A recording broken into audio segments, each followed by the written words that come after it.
What's happening, y'all? We are live. We're probably gonna run some mock drafts here. We're probably gonna, answer some questions. We don't know what kind of mock draft we're gonna run yet. Some of you guys talked about redraft in the Discord. Some of you talking about Dynasty.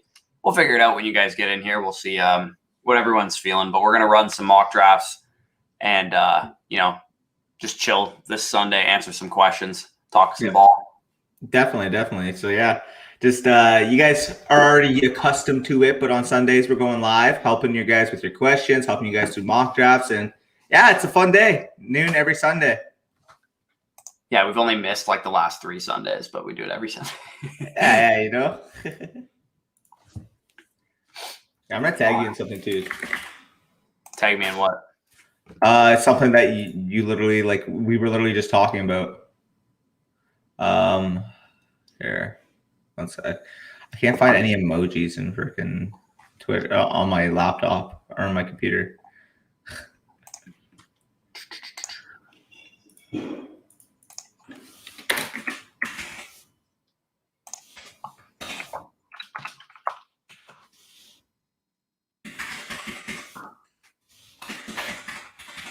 Here, just gave you a little layup. Is it another ETN's a wide receiver and that makes me mad? No, it's someone defending ETN, and I'm thinking maybe that'll give you some happiness. Yeah.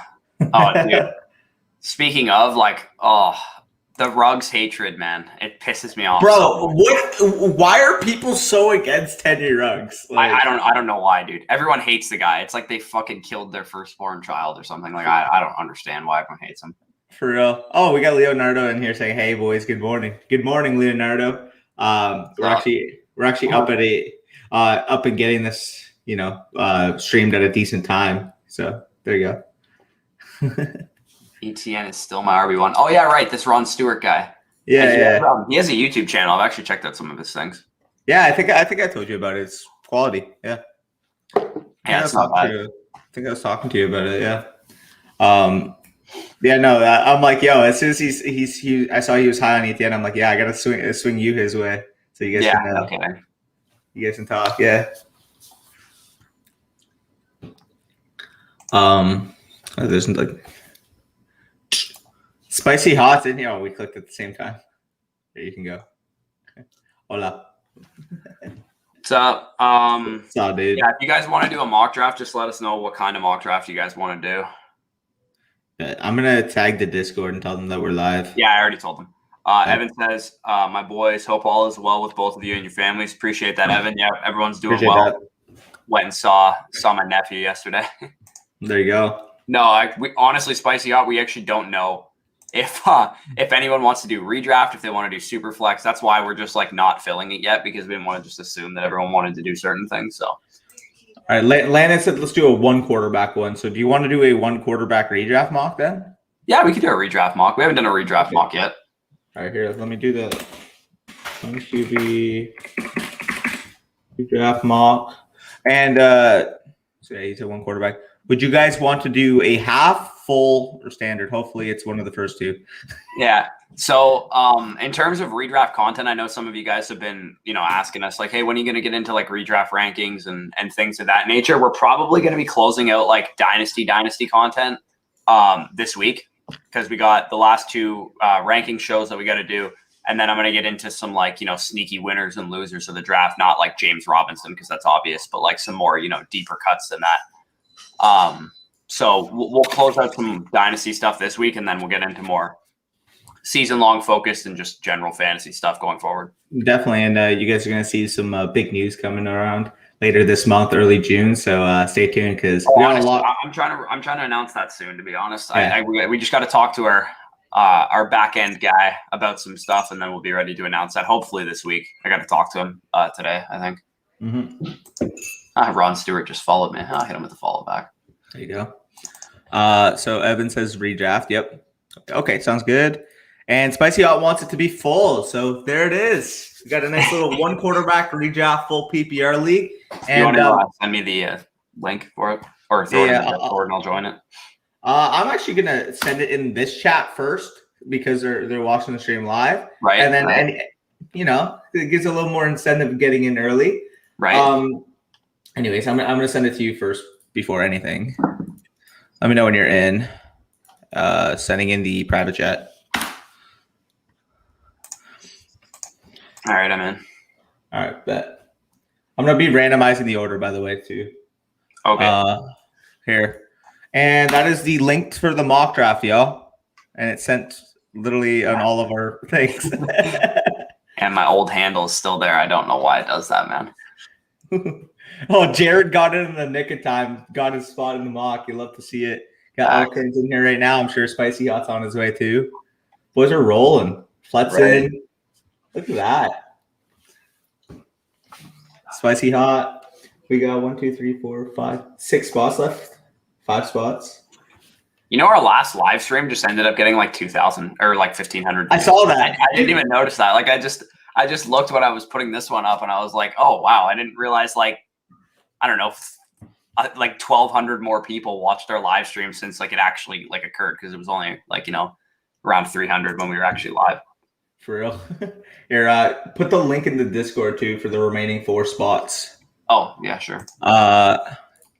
Jared made it just in time, yes sir. We got Michael in here. Yo, what's up, Michael? Nice seeing a legend over here too. Note to self: don't make trades while drinking. Oh man, yeah. You're learning that it happens, but yeah, Tyler Moss just came pretty ruthless with that one yesterday. The Dynasty deal. Yeah, that wasn't smart. Yeah, all good. He's trust me, I've been on my end of bad deals. We're actually for next week's Dynasty Decisions episode, we'll be taking some of your guys' deals and just kind of talking about them. You know, giving real life analysis. Trade-related Dynasty decisions. So we'll just talk about some of the deals you guys have made. We'll each bring, you know, 1 or 2 that we've made as well. Yeah, I made a lot in one league. I'm not going to talk about all of them because it would take me forever, but I'll just talk about a couple of them, and then yeah, we'll talk about who got fleeced, who did the fleecing, and should be pretty fun. Definitely. So we got Darrell. Did my first 2 QB league. Got to send y'all my roster. Yeah, definitely send us a DM on the Discord, through Twitter. However, we got Darrell, a nice little OG to the channel. This guy's been watching since I honestly can't think of someone who's been around longer than Darrell. I swear to God, Darrell was on our channel like way back in the day, like when we had like 150, 200 subscribers.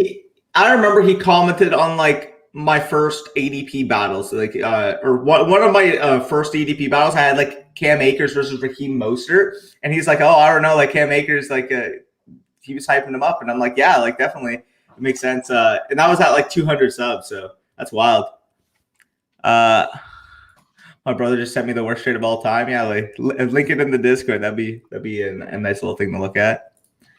Do you guys like being in the middle? I like being in the start or the end. Yeah, I definitely enjoy being at one of the turns, just so I can kind of evaluate there. For redraft, it's a little bit different because, again, I can't really make fluctuating trades. Whereas in Dynasty, let's be honest here, I don't really pick up my spots ever. I'm always putting my picks on the block and trading down because I'm a degenerate. He's likes the value. All right. We only need one more person in this mock. So if you're watching this live and you want to join the mock, we got one more spot. Just a redraft, 1 quarterback PPR, pretty simple scoring format. A couple flex spots, 2 running backs, 2 wide receivers. Yeah, definitely. And we'll probably do like a dynasty one. Yeah, we might do a dynasty one right after. Who knows? See if everyone wants. Okay, yeah. So Leonardo says, can you repeat the format to be clear? So the format is a 1 quarterback redraft, like season-long league PPR. And there's, 2 flex spots, 2 wide receivers, 2 running backs, 1 tight end. So it's pretty basic format. Nothing too special. Yeah, definitely.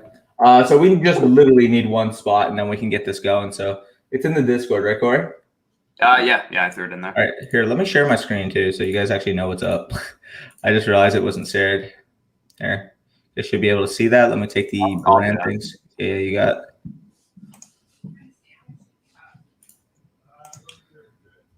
All right, dope. Comments. Young Money, no. He's already saying Washington winning the division in the league chat.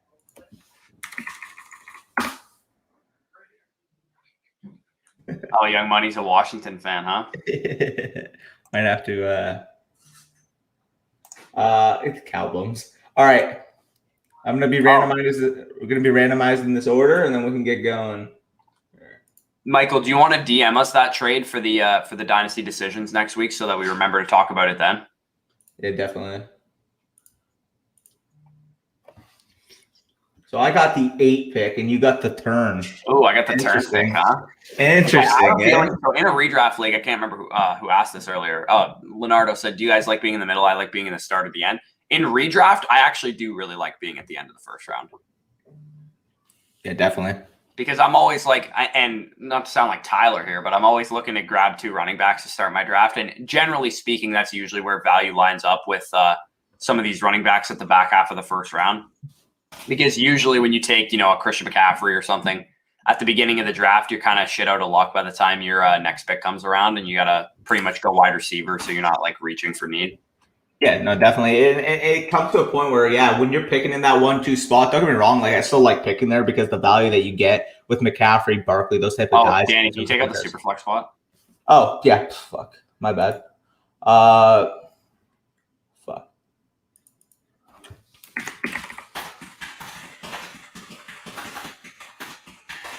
Okay, so we see Christian McCaffrey, Saquon, Derrick Henry, and Alvin Kamara go off the board. It seems pretty chalky to me. Those guys are, studs. I'm a little surprised that Dalvin Cook hasn't gone in a redraft format. I would have assumed he would have gone, especially before Alvin Kamara, just because of the, the narrative around him. But we got Dalvin off the board. That's the top 5 running backs. I'd imagine that's probably how most redraft leagues are going to shake out, with those top 5 guys going off the board right off the bat. Yeah, no, definitely. That's pretty standard. Yep, and then you got Adams and JP going off next. Adams is like a weird situation, obviously, right? Because you have Aaron Rodgers there, who's voiced his displeasure with the organization. You got Adams coming out and saying, like, I don't know what I would do if Aaron Rodgers leaves. Like, to me, we're gonna probably have a lot of things up in the air going forward for the rest of the offseason and probably even into like training camp and stuff with Aaron Rodgers. So from a redraft perspective, he's always going to be like, he's the wide receiver 1. So easily we need to kind of know what his situation is going to be with Rodgers, because if Jordan Love's throwing him the ball, it's a dicey situation, man. I don't know if he might still be my wide receiver 1, but I don't know if I'm going to be willing to pick him. Yeah, no, definitely. And just giving a little brief overview of my pick at 8 there, I ended up going with Ezekiel Elliott. He would have been my next ranked running back.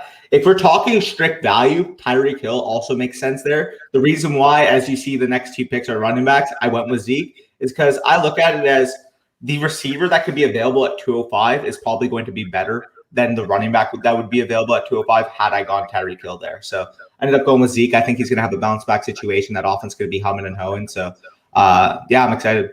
Right. Okay. So I am going to pair 2 guys that I really like here. So I went Aaron Jones and Cam Akers. So everybody, it's pretty well known, my love for Cam Akers, our love for Cam Akers at this point. I think this dude's going to come out and be, maybe he's not a 90% workhorse like Todd Gurley was, but if he's a 65, 70%, feature back in that offense, Darrell Henderson's kind of mixed in here and there. I think this guy is going to be a top 5 running back, because I think the Rams offense is going to be that good this year. Yep, I definitely think he could be on that cusp. I mean, you're talking about a young, talented back, 21 years old, who really came into his own at the end of the last season. And we expect, at the end of the day here, you want to target running backs, you want to target weapons with offenses that have high ceilings. And not many offenses in the entire league have the ceiling that the LA Rams do. So, and I fully I knew that was going to happen. So I'm going to run through some of these comments while you make your pick here. Evan says, thank you guys for doing this. No worries. James, what's up? I usually draft Cook, wanted to shake it up a little bit for this one. Yeah. I mean, Dalvin Cook has got to be a bona fide top 3 lock probably in redraft leagues for, the top 3 of the draft, because we're not talking dynasty right now. Obviously, Dalvin Cook this year, there's not many better options that you're going to find out there. Zeke 2K this year. Let's go. Dynasty startup, Nick Chubb or Cam Akers. So we kind of discussed this, in depth on the rankings video. It's all going to depend what your kind of philosophy is with a dynasty league. Are you trying to win right away? Are you trying to, maybe elongate your success a little bit? Because I think Nick Chubb I would take Nick Chubb right now this year over Cam Akers, but Cam Akers in a dynasty league, I think, has more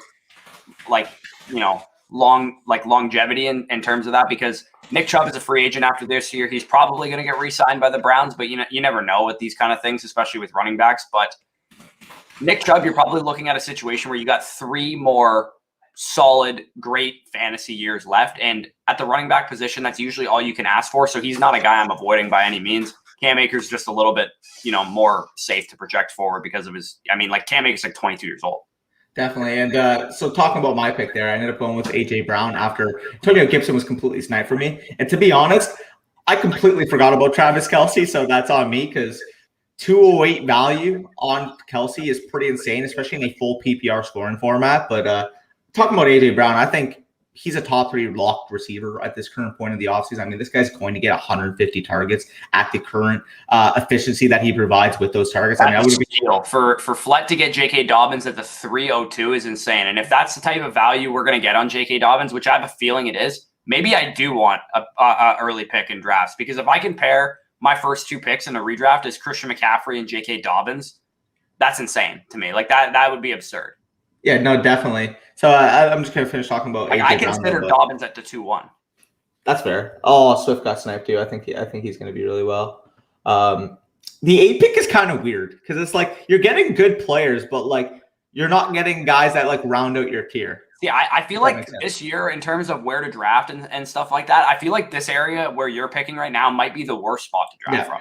Because you're probably in a situation where it's a tier break at running back, right? You're getting after the Dalvin Cooks, the Alvin Kamaras and stuff. So you're looking more at a Jonathan Taylor, Ezekiel Elliott, Nick Chubb, which are great options, but it's not like it's better than, to me, that's better than picking some of the running backs I had to pick, like Aaron Jones and Cam Akers. But at least with those guys, you're getting 2 of those, tier 2.5, 3 running backs. Whew, I was so scared he was going to be taken. I've talked about this guy multiple times, but Najee Harris at the 308 is going to be a steal.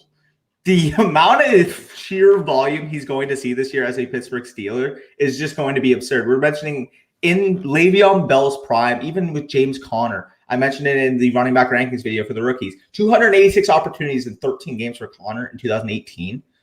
And Le'Veon Bell's tenure, over 70% opportunity share each season.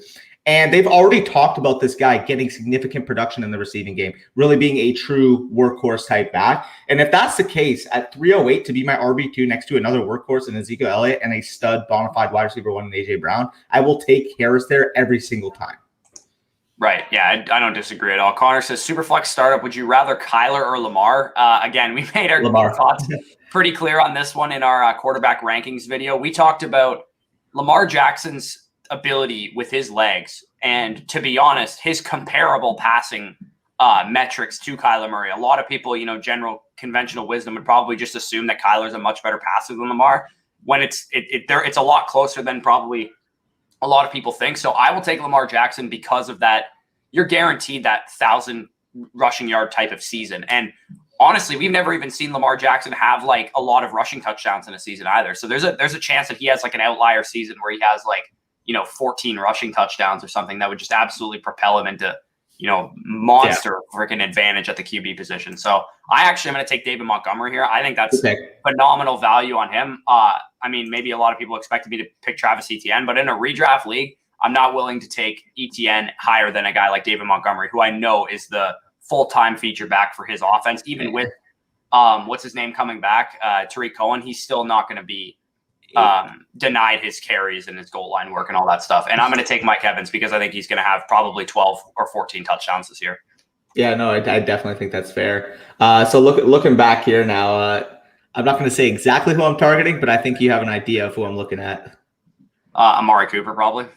Cooper's another one, Godwin's one, and DJ Moore. But so I could say, those are the 3 I was looking at.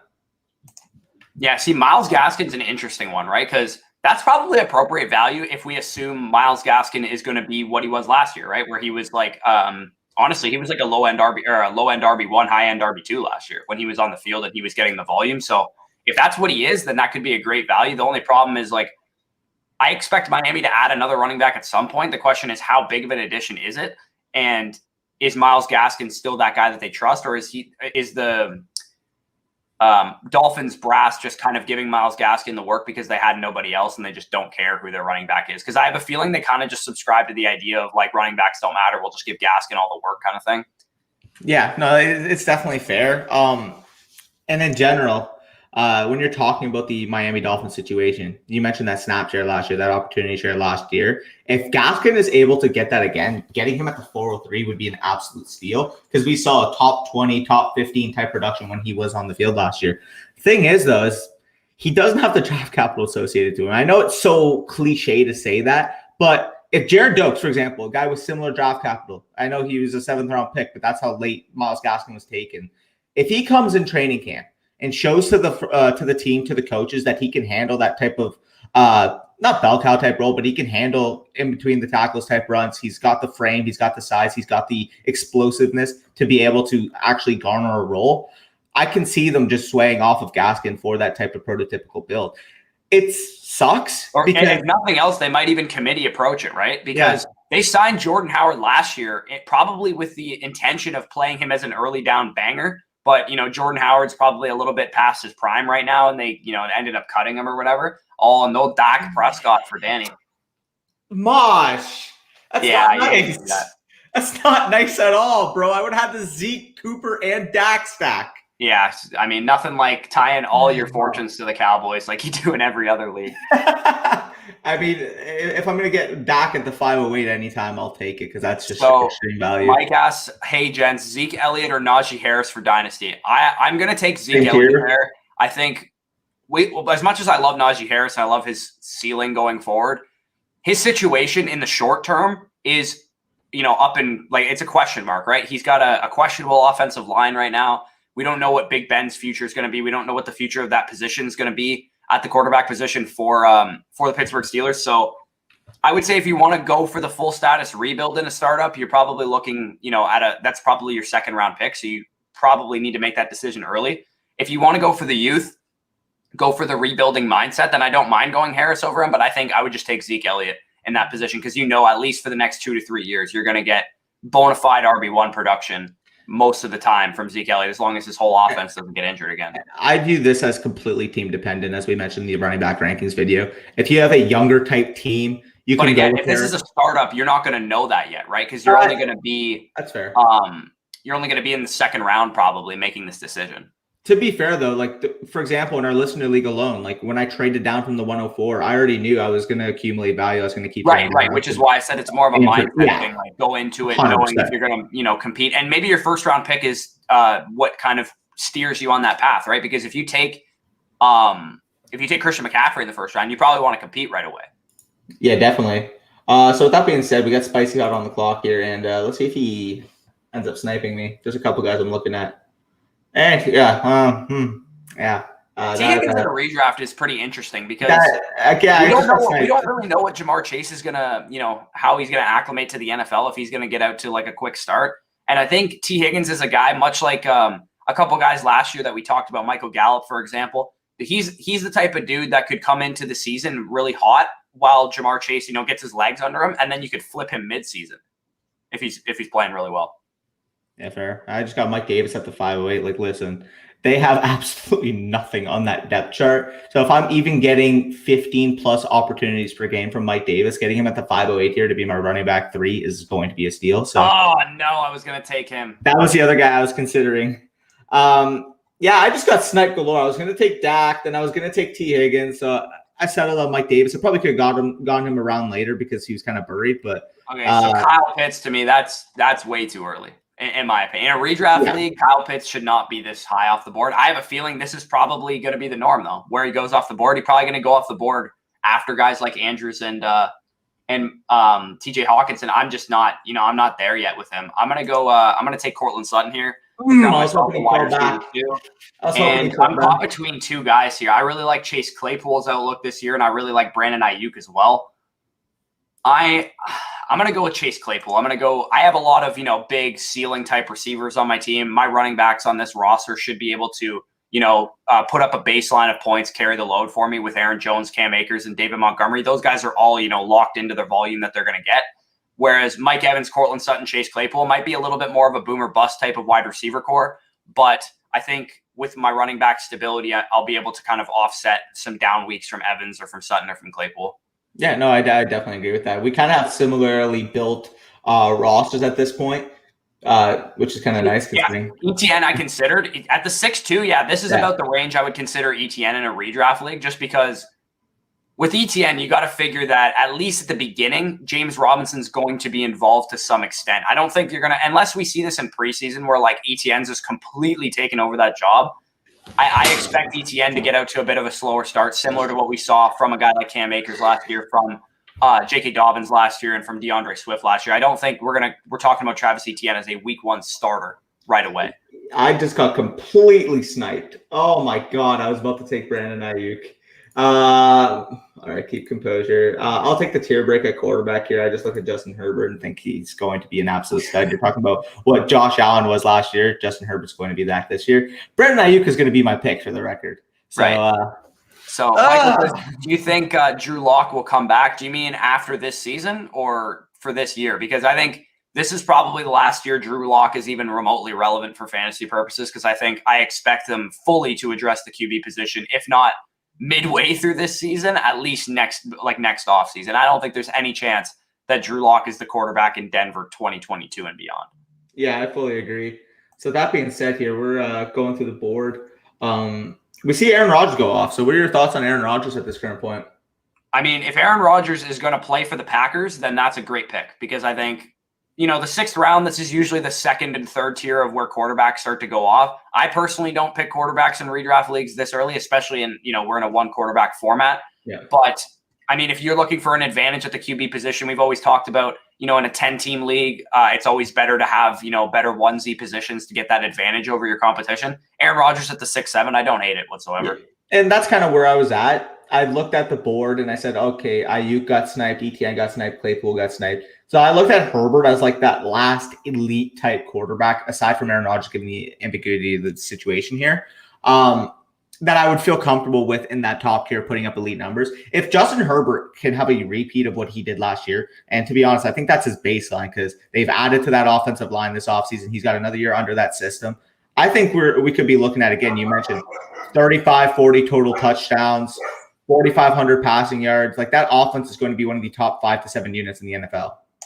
Right, yeah. And I think this question is kind of interesting to me. Michael says, do you think J.D. McKissic will maintain what he did last year? I don't. I think Antonio Gibson is going to get a lot more involved in the passing game. And I'm not going to just be like, yeah, Gibson's going to take over and just, toss McKissic aside. I do think McKissic will be involved still. But we talked about it on the ranking show. They want one running back to do the job. Scott Turner and his staff, Ron Rivera, they came from the system that turned Christian McCaffrey into the feature workhorse that we know him to be.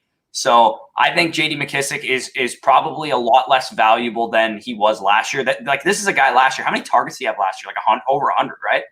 Yeah. Yeah, like I don't think there's any chance he missed those type of numbers this year. He's probably more so, a 70 to 90 target running back next year, who's going to be involved, but I think to a lesser extent than he was last year. Because as we mentioned on the rankings video, Antonio Gibson was a 0 on 3rd down last year. Yeah, no, I fully agree. So is Spicy Hawk going to snipe me again is the question mark here. Because he got me on Higgins. He got me on Jonathan Taylor. Like, let's see what he does. I'm kind of a little nervous because there's a guy I'm really eyeing right now. And, so Ike Earns or El Kearns, I don't know what it is. Joe will just snipe me. Right. So El Kearns or Ike Earns, I don't know how to pronounce his name, but he is going 0 RB, as you can see. He's got Adams, Metcalf, Darren Waller, CeeDee Lamb, Kenny Golladay, Aaron Rodgers. He's building up his team, and then he's going to supplement his production with the running back position. I have a feeling he's going to take a running back here because there's probably some decent 0 RB guys on the board right now that I think could actually make his team pretty decent. We'll see what he does here. I agree. Well, he got auto-picked Deebo Samuel, so he's an auto now. Yeah, he might be using auto now. Personally, if he were to do a strategy like that, I would have probably gone with a guy that I know is going to get some solid volume. Like, we got a guy like either of the Tampa Bay running backs, whatever one you believe in, is on the board right there. You got Raheem Mostert, who should probably start the season at least as the running back to own in San Francisco. And then you got Damian Harris down a little bit more. Probably not this early yet, but like a guy like Zach Moss, at least he's going to get some kind of volume. But we're not big 0 RB people in general. So, speaking of RBs, that's a steal. I was about to say, speaking of RBs that you can target when you're in a zero RB, I mean, Javonte Williams, if people are going to let him slide to the 7th round, I will take him there every single time.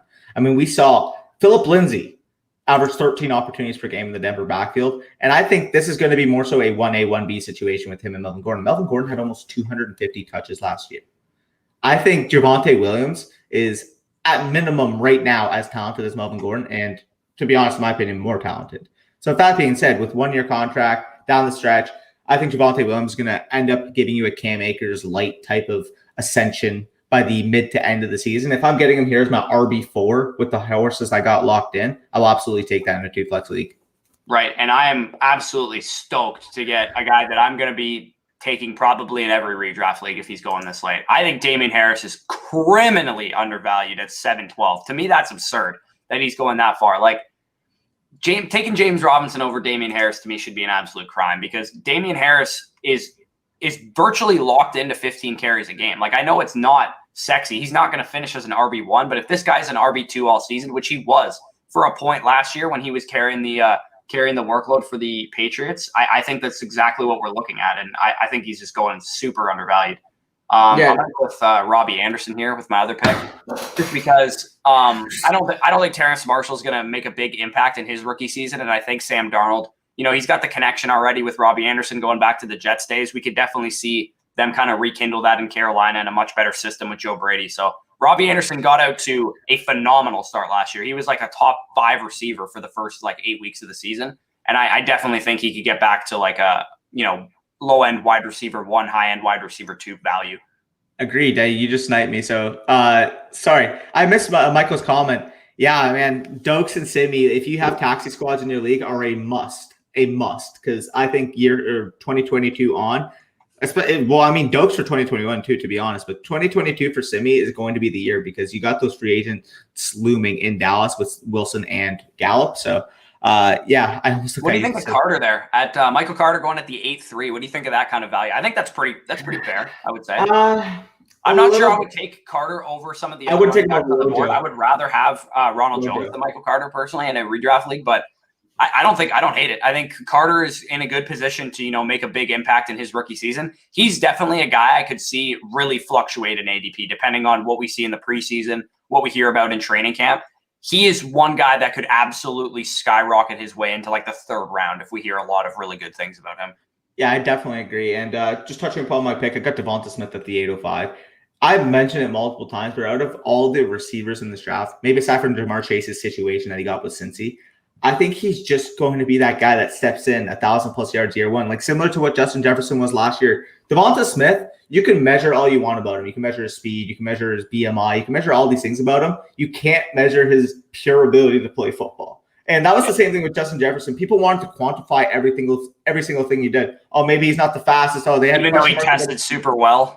They had all these question marks about his speed, and then he tested out a 4.4. Yeah, and then people still want to say, "Oh, well, I don't know, I didn't see that on tape," and he just went on to break the rookie record in receiving.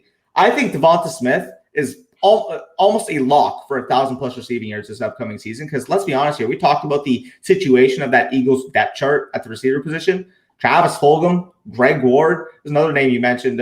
Who even was it aside from? Oh, was it Jalen Reagor that you? Yeah, Jalen Reagor. I think with Devontae Smith, if Jalen Hurts throws for 3,800 yards or more, then Devontae Smith's getting 1,000 yards. The only way that Devontae Smith doesn't get 1,000 yards is if Jalen Hurts and the Eagles are an absolute dumpster fire. That's the only way.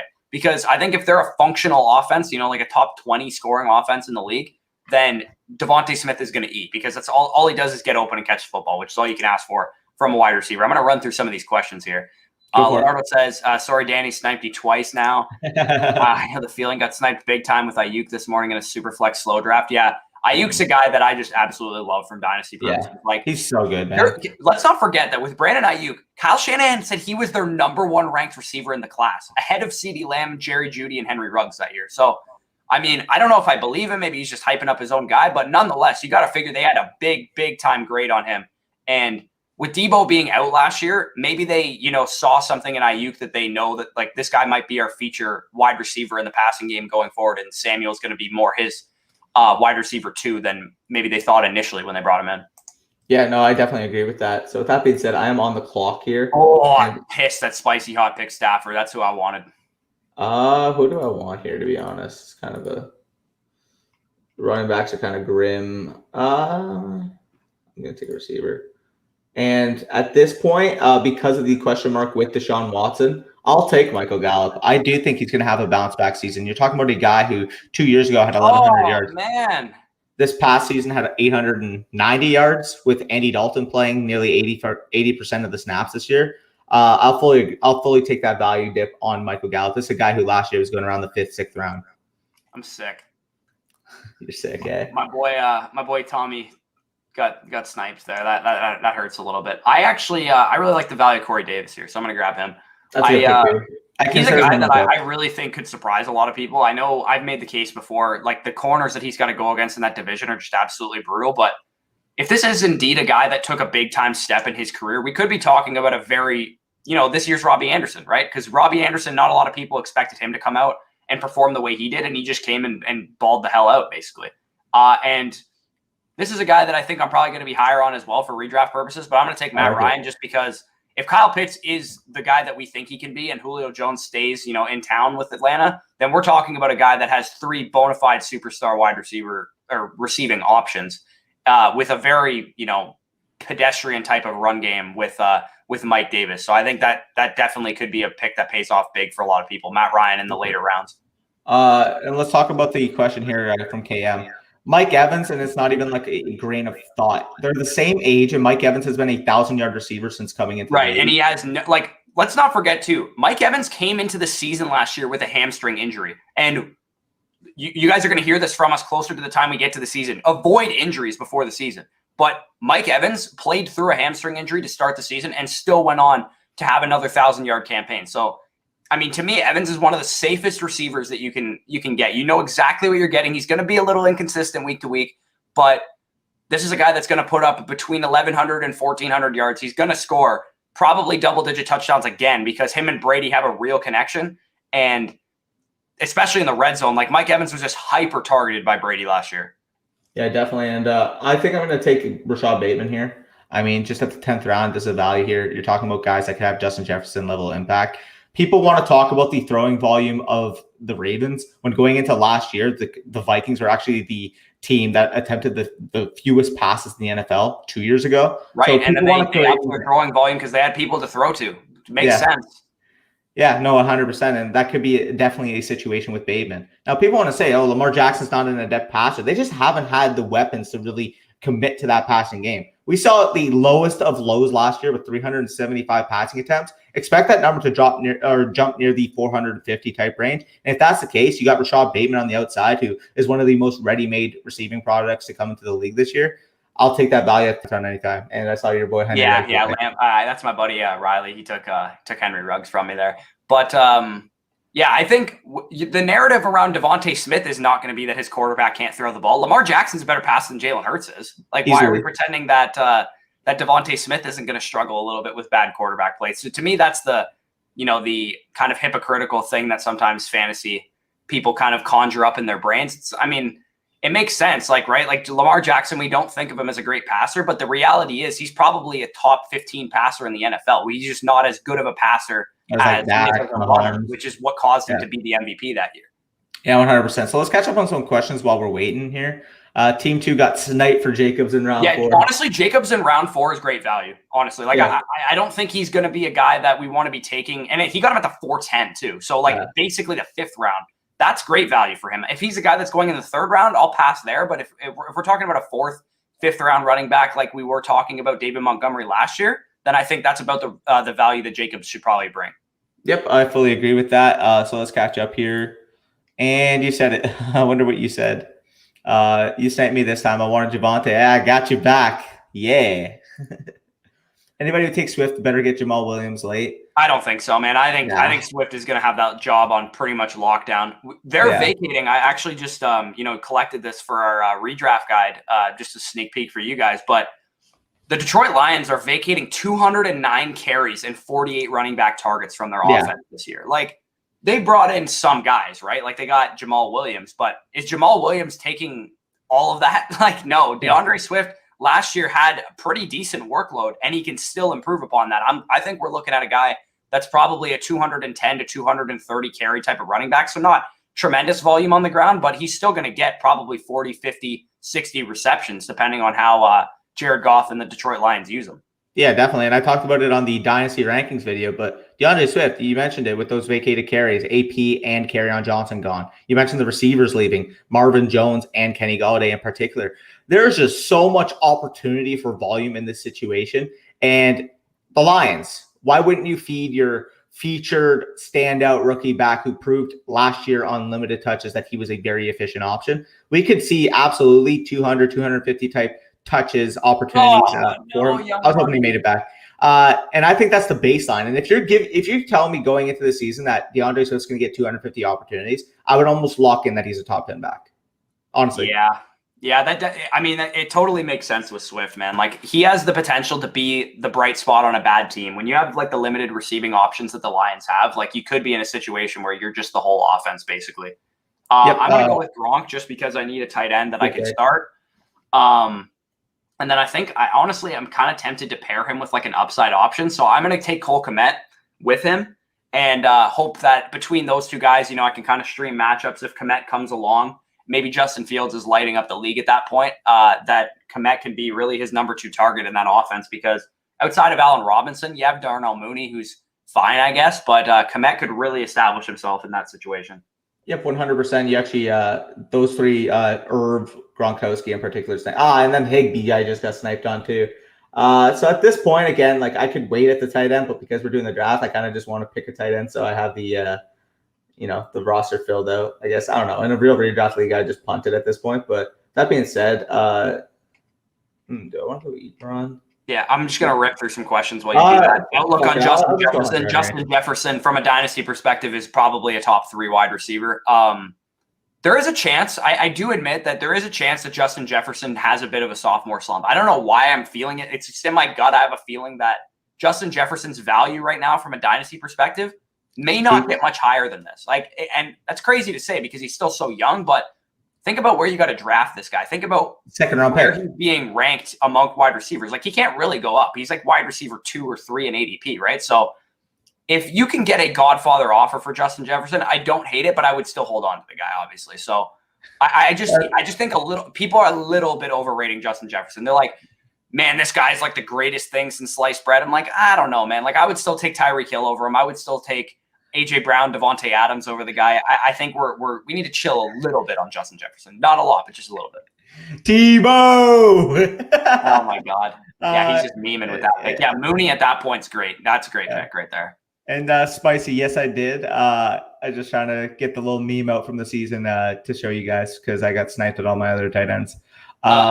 James, no, I don't think he'll live up to his draft hype because his draft hype when he was coming out of school was top 5 honestly quarterback, borderline Trevor Lawrence level. Like, it was very high. Darnold was the guy that everybody was tanking for that year, and I don't think he's going to live up to that draft hype. I think what we're looking at, best case scenario with Sam Darnold, is he turns into Ryan Tannehill, which honestly, that is pretty good for what his draft type would have been. I think if you told Jets fans when he was coming out of USC that he was going to turn into what Ryan Tannehill has become lately, then they would have taken that 10 out of 10 times. But Sam Darnold was also billed as a guy that could potentially be the best quarterback in the league. So I don't think he's going to live up to that draft type, but I do think he can be a top 10 quarterback in the NFL with the right system, which is what I believe he has in Carolina. It's all up to Sam at this point, to be honest. Yep, definitely. I have JD on my bench. Would you rather have Simi or Dokes over him? If you're talking about I don't care what the situation is. I'd rather have JD McKissick.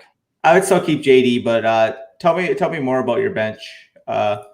Or Beasley. If you're a win-now team, I would still keep I keep both. Like Simi, Fayoko, and Garrett Dokes, they're fine depth guys, but those are proven guys that you can actually start. So I'm not taking those young upside swings over those guys. That's where I'm at as well.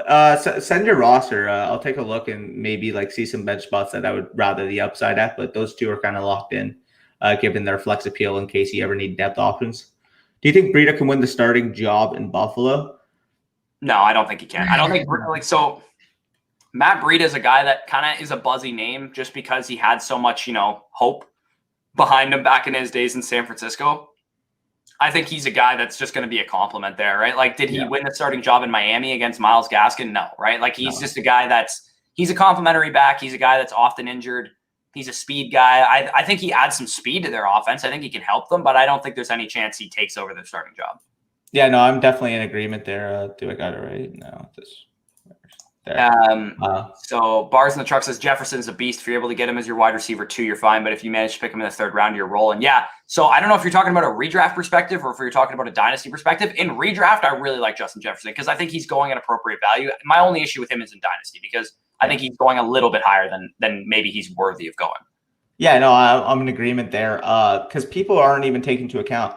Look at all the ambiguity at the quarterback situation right now in Minnesota. You got Kirk Cousins. You already got people talking about how they would have preferred Justin Fields, including Justin Jefferson himself, saying that if he was available there at 14. There's just so much tension, so much hostility there to the point where having Jefferson really as the wide receiver 2, there's not much you can go down from there, or not much you can go up from there, really. Sorry, in my opinion.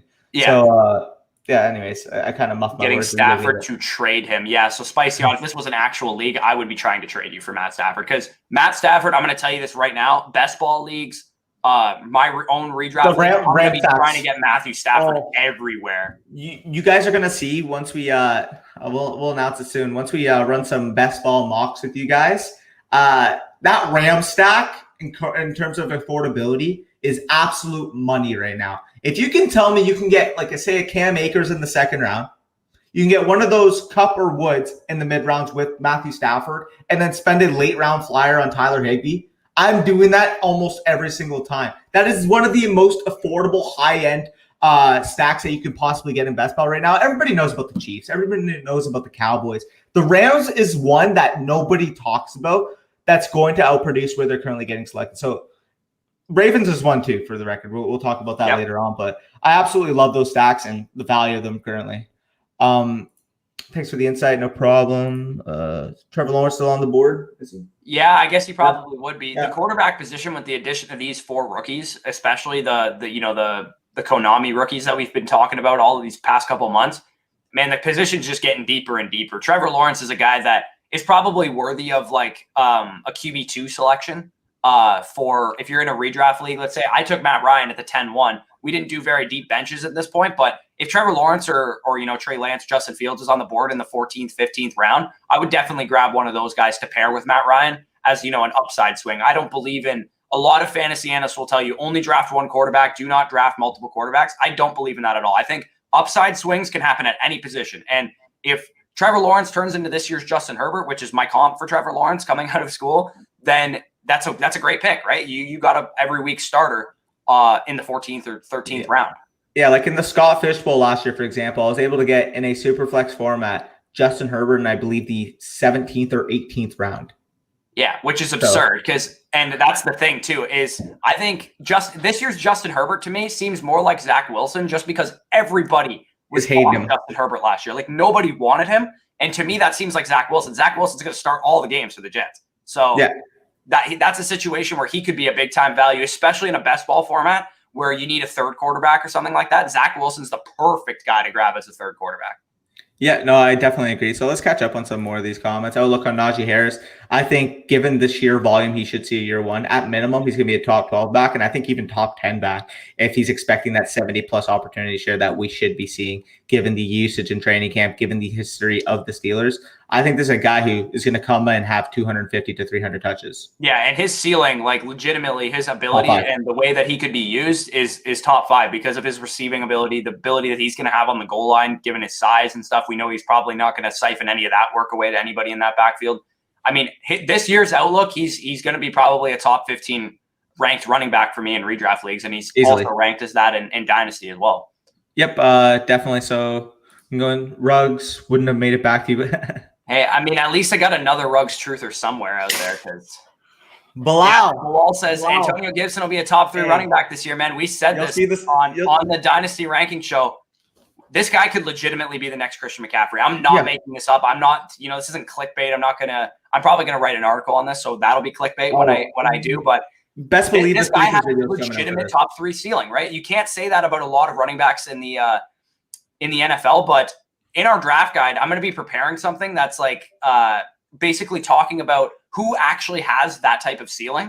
And I'm going to go over what that type of ceiling entails, basically what it takes to be a top 3 running back, what kind of volume you have to receive, what kind of efficiency metrics that you need to achieve to be that kind of running back. And I'm telling you right now, Antonio Gibson is the type of dude that can reach that ceiling, especially given the history of his coaching staff. And I'll tell you right now, going into the offseason, you're talking about July, August area when it's more peak redraft season. We're going to be doing sleeper videos, bust videos, etc. I'm telling you right now, he's going to be on one of our sleeper videos. I can't tell you he's not a sleeper, but he's a potential league winner. League winner, sorry. Yeah, because like a league winner truly, like people will talk about league winners and bring up Tony Pollard and guys like that. A true league winner usually is drafted between rounds 3 through 7. Because if you think of the league winners last year, you think of Calvin Ridley, you think of DK Metcalf, you think of guys like that. Those are league winners. Sleepers are guys that are drafted later that become starting caliber players. A guy like Antonio Gibson could be a league winner if he's able to finish as a top 3 running back, as Bilal says here. Sorry, that's kind of what I meant. And I'll tell you right now, out of the league winners, like 80% of them are probably going to be sophomore running backs. Yeah, probably. At least the guys that we're talking about early in the rounds. R. Rubber says, can keep 3. Taylor for a 2nd, Eckler for a 3rd, Dobbins for a 7th, and Deontay for an 8th. Okay, so Dobbins for a 7th has to happen. That's got to be one of them. It's the first 3, and it's not close for me. Yeah, I think Deontay for an 8th is not even like worthy of that pick. I think Deontay's probably going to go before that.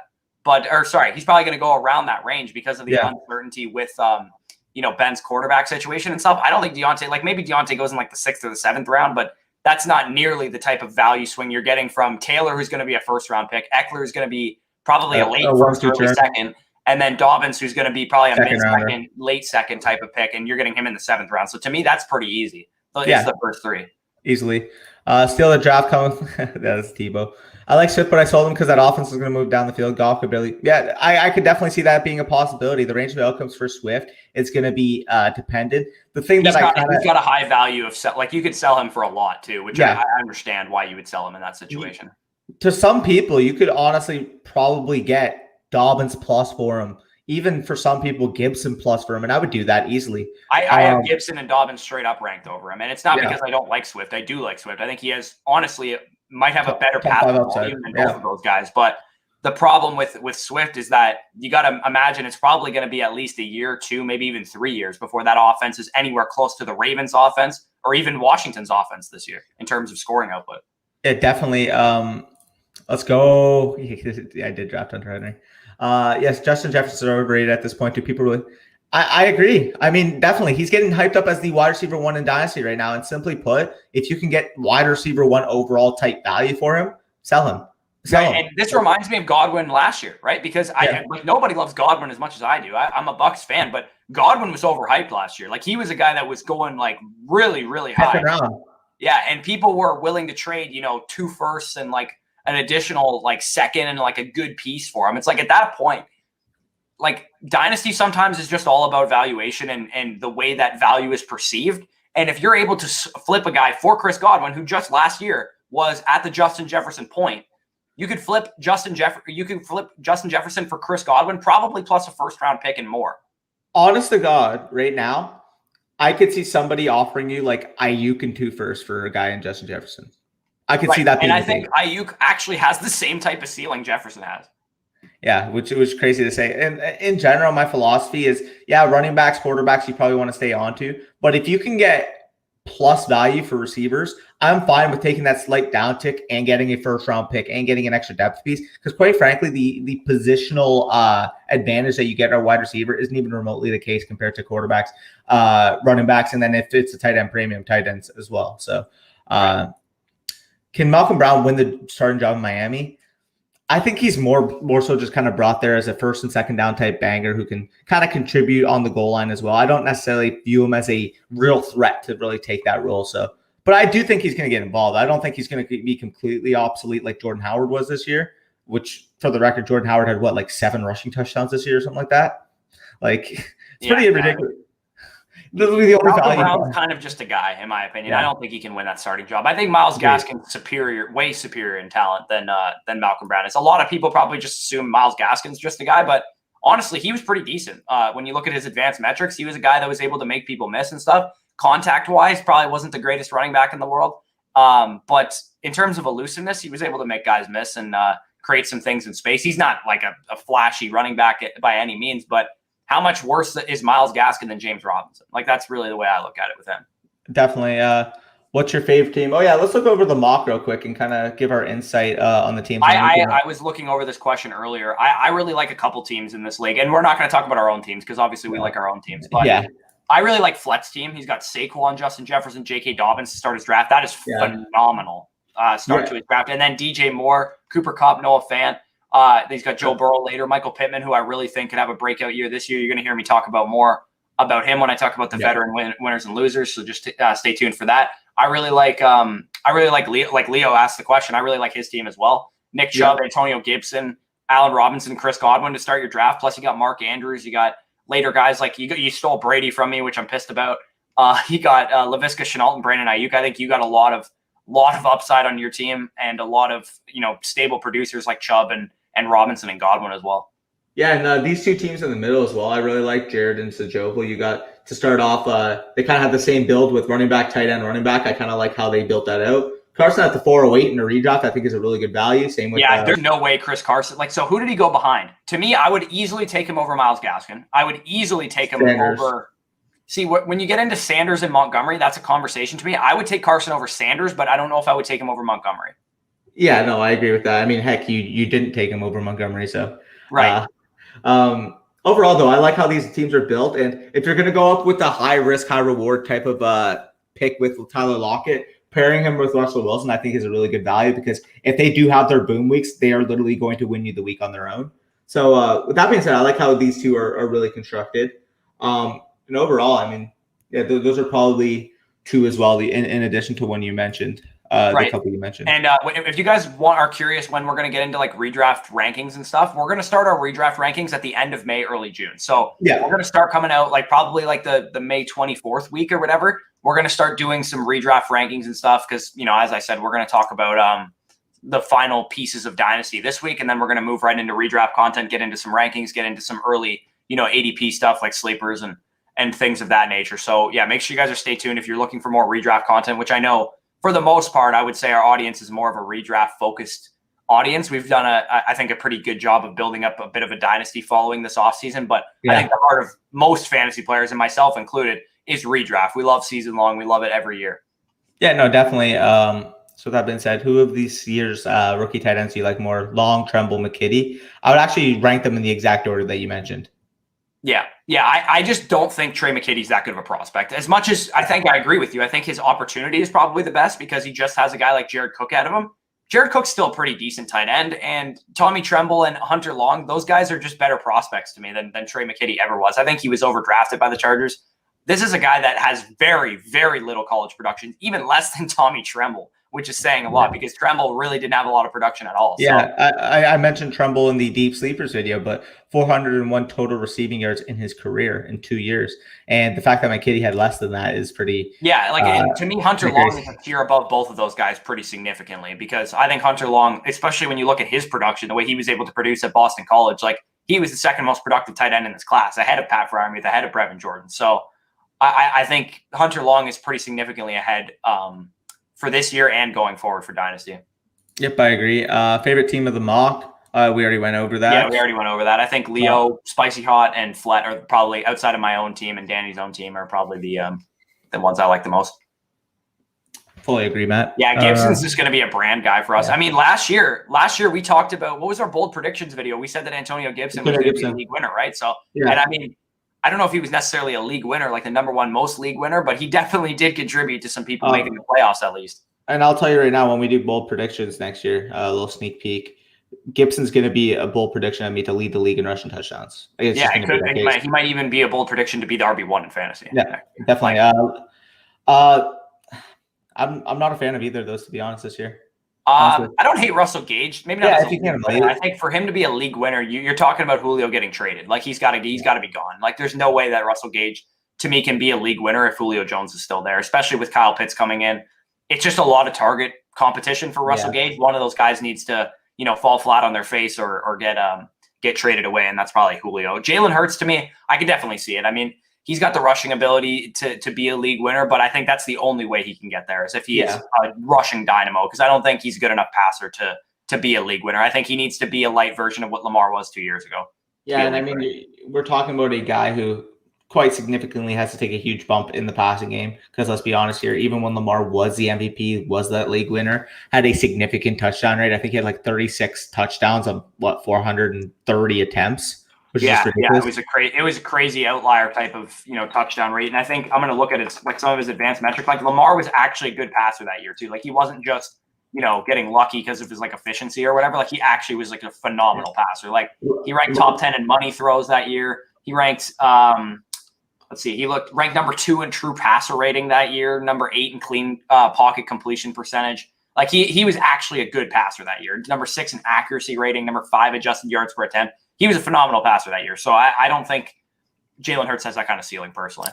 Yeah, and looking at it right here, Lamar Jackson had 36 passing touchdowns on 401 attempts, which is roughly a 9% touchdown conversion rate, which is just insane. But yeah, with that being said, we'll get into some more questions. Just after 508 for Hunter Long. 508 is absurd. There's no way he should be going that low. He should be a third-round pick in pretty much every startup that you're in. And a tight end, any kind of tight end premium too. He's like probably an early third-round pick at that point. Yeah, I think he's a second, to be honest, maybe late second in tight end premiums. Like up the stream. If you guys enjoyed, if you didn't enjoy, whatever, just hit the like button for us. Yeah. It doesn't cost anything and helps us out. If you guys have made it already here, there's 31 of you in here. Let me just check how many likes. There's only 14 likes on the stream right now. Let's get that number up. I want to see at least 30 likes. Those are rookie numbers, boys. Come on. I remember when Malcolm. Yeah, I remember that. Oh, that was the biggest bait I've ever seen. And I said that. I was like, do not pick up Malcolm Brown for anything significant. And I remember you fell for, who did you fall for last year? Was it Nyheim Hines that you fell for? No, I like Nyheim Hines, yeah. Yeah, like just simply off the receiving production. Nyheim Hines was like the number 1 waiver wire pickup by a mile. I'm like, do not fall for Nyheim Hines. The only thing I liked was the receiving production. Right. And everyone's like, oh, he's the new Austin Eckler for Phillip Rivers. I'm like, and to be fair, he was a solid running back last year. If you had Nyheim Hines all year, he was fine. But okay, where do you think he finished in PPR running backs? Probably in the top 25, I would imagine. He's 15th. Yeah, like that's pretty good. But like he was also, you never knew when to start that dude. Yeah, I mean, to be fair, in PPR formats, he was a lot more consistent. Even week 8 on 21.2, 5.8, 28.5, 8.3, 17.5, 12.2, 11.5, 7.4, 10.4, and 12.7. You were still getting a baseline because this guy over that stretch was getting 5+ targets per game. Right. The thing is, though, is that I think Jonathan Taylor sees a significant uptick in that receiving role this year. Honestly. Yeah, JT is going to be a hard, evaluation from a redraft perspective just because they did bring back Marlon Mack and they still do have Nyheim Hines. So I think, we talk about hierarchies all the time. I think JT gets his and, those guys fall into place after. But I do think Nyheim Hines is still going to be involved and is going to be a bit of a pest for Jonathan Taylor owners like he was last year. And, dude, honest, I don't care if he's a pest because we talked about the Hines splits. JT in the final 5 games, once he's actually trusted in that role as the bell cow, Hines was still good. He was still good, and JT was averaging 23.2 points per game. Yeah. So that being said, Gaskin over Carson. I mean, like if you're worried about Carson's injury woes, I can understand probably taking Gaskin, but I still personally would prefer Carson. Pick 2, Waller, Gibson, Hopkins, Kamara. Okay, the one instantly, you got to take Gibson. You got to take Gibson in the 7th round easily. That is just easy. Waller in the 5th versus Kamara in the 1st is really where I'm kind of. Do you know where your 1st round pick is? Yeah, I would want to know that. I mean, I think even still, I think I would take Waller in the 5th still. I'm pretty sure because Waller's going to be a 3rd round pick, right? So you're getting a pretty good value swing there. But if you have you said you won the league last year, so maybe you're picking 112 or something like that. I don't know how your league decides that going forward. If you can get Kamara for anything other than a top 5 pick, I'd probably take Kamara. But if you're talking about a mid, or if you're talking about the 5th overall, the 4th overall pick or something, I think I would take Waller. That's fair. Thoughts on Jonnu? I think he's going to be a very boom bust option this year. I mean, I still love the talent. I think he's a phenomenal best ball option, phenomenal player, because he's going to be so undervalued. People are just not going to pay him any attention. I think he's going to be great in best ball leagues. The question is, how are they going to deploy him? I think Belichick and McDaniels probably have a plan for him, and I could definitely see him, being at least as good as he was last year, if not better. But the problem is that they do still have Hunter Henry, and they still have a couple. They're going to be a run-heavy offense, and we don't know who the quarterback's going to be and all that stuff. So there is some risk with Jonnu Smith, but I wouldn't be shocked at all if this at some point this year we're talking about Jonnu as like a must-add waiver target. Call me crazy. Could you see Jonnu kind of being deployed as like a big slot type of yeah. Like I think he could be like, but that's a lot of faith to put in a coaching staff, right? Like to deploy him in a way that he's going to be used like in a just a perfect situation. That's hard to trust. So if he's your, you're in a redraft league, he's your tight end 2, your tight end 3 or something like that, or you're in a best ball draft and he's in your tight end 2 or tight end 3. I think he's a perfect type of option for that. I can't trust him as my tight end 1 though. Yeah, no, I agree. I got Gibson in the keeper league in the 10th. Yeah, that's dumb. You stud. CL. Yeah. I disagree there. I think he's the first rounder. Akers over JT all day.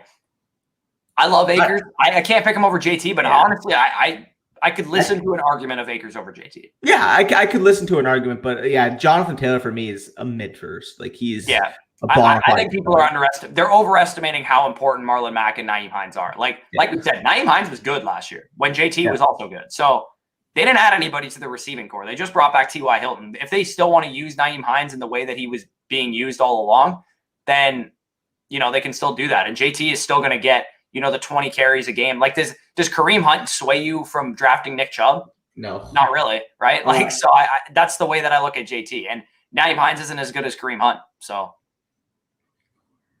Okay, so between weeks 12 and 17, when JT had his standout situation or standout breakout, if you will, 13, 17, 20, 20.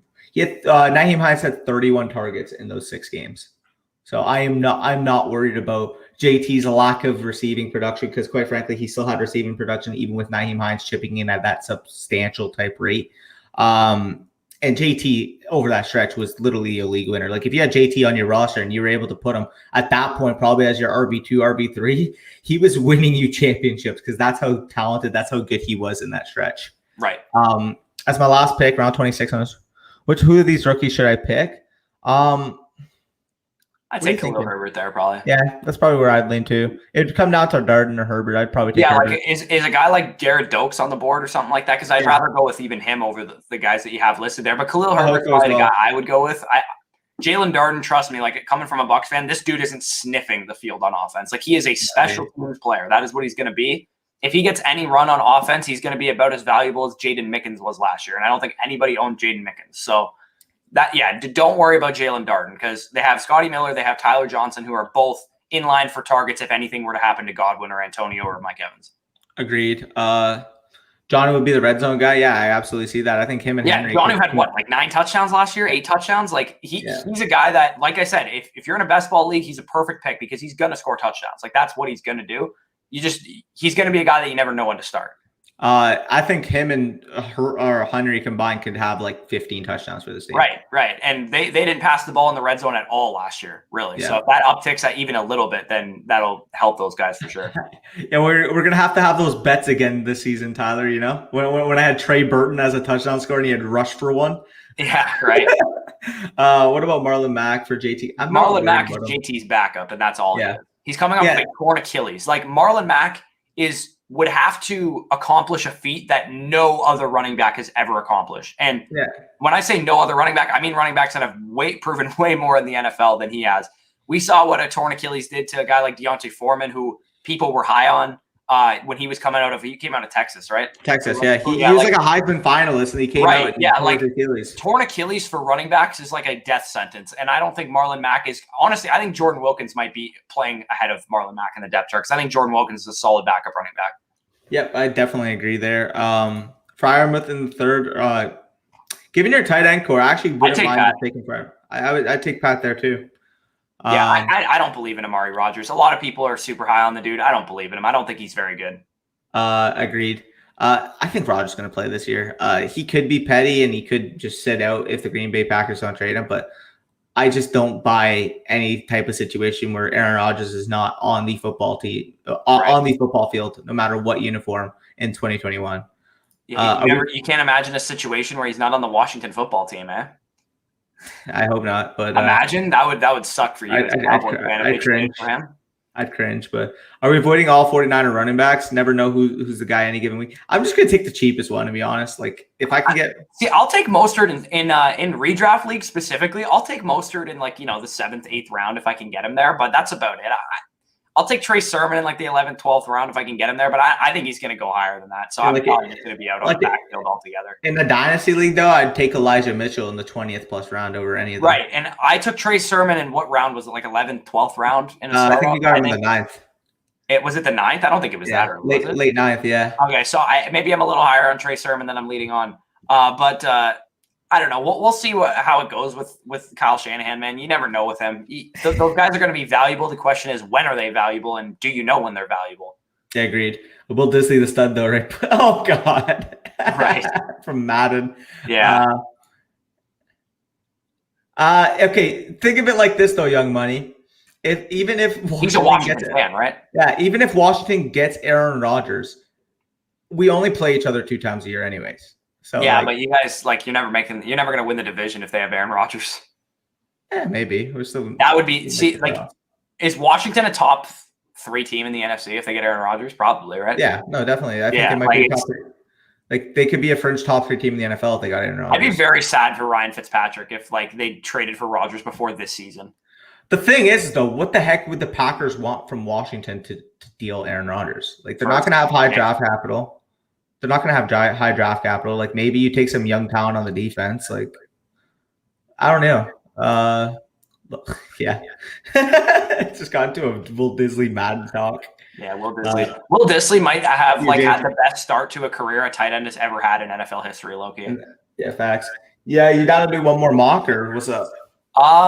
I mean, we'll see. You guys want whatever you guys want to do. If you want to keep doing a quick Q&A, we can stay on here for a couple more minutes and answer some more questions. We can do another mock, but this will probably be going for another like 30, 40 minutes if you guys are down for that. We can do a rookie mock if you guys want, whatever you guys want to do. Yeah, no, definitely. Let us know if you guys want to do another mock. Leave it in the comments.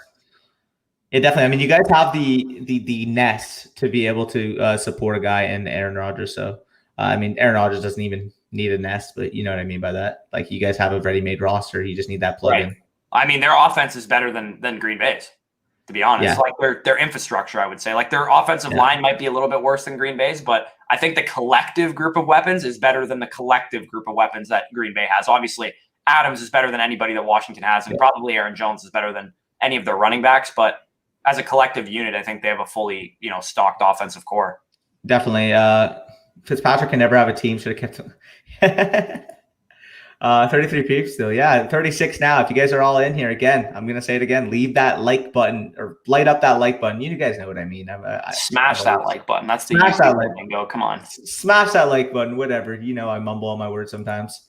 SuperFlex. Yeah, I'm down for a SuperFlex mock. You guys want to do a redraft? You guys want to do a Dynasty, tight end premium? Fuck, I don't know. Whatever you guys want to do. I'll run one more, but I gotta eat at some point. Yeah, same. I'm down for whatever you guys want to do. Yeah, leave it in the comments. Let us know. Okay. So Spicy Hot's down for a SuperFlex mock as well. Leave Dynasty, leave redraft, leave whatever else you want in there, and I can set it up.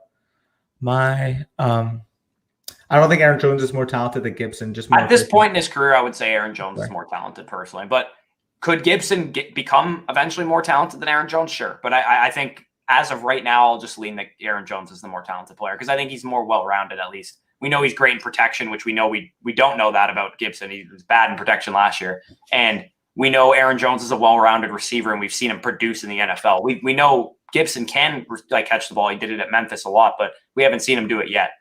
Definitely. How do you feel about Nico Collins? Absolutely love him. Got that Michigan boy. In that early third round of your rookie drafts, I'm taking him almost anywhere. Right. Let's keep the redraft. And then everybody else said Dynasty. So I love you, Spicy, but it looks like everybody else wants the Dino. So I'm just going to go with the majority. And I'm fine with the first 2 parts of that. I have Brandon, not only have I never played in an IDP, I've never even done an IDP mock draft. I have no idea what I'm talking about for IDP. So yeah, I'm going to pass on the IDP side, but I'm down for SuperFlex tight end premium. We've never done a tight end premium mock on here, so we can rip through one if you guys want. I'm down. I can set it up. You can answer these questions well. So Jared said, I have my big money league, redraft league. So why are you drafting a redraft league in May right now, Jared? You guys getting way too excited right now. I actually have my redraft league. shouts out right here. This thing right here that I won this past year. I have that redraft league's meeting tonight, so we're deciding on rule changes and things of that nature. But he said I have Montgomery with 2 keepers. I have Montgomery in the 5th, Gibson in the 10th, and a top 4 guaranteed pick: Saquon, Dalvin, AK-47. I think that's Alvin Kamara, and Henry will all be available. So yeah, I mean you're obviously taking Montgomery in the 5th as a smash, and same with Gibson in the 10th, and then you're in a great position to have 3 locked and loaded top 15 running backs for next year. Also, Corey, check the private chat, and then I can link the draft in the right. Yeah, okay. I'll be in there in a second. All right.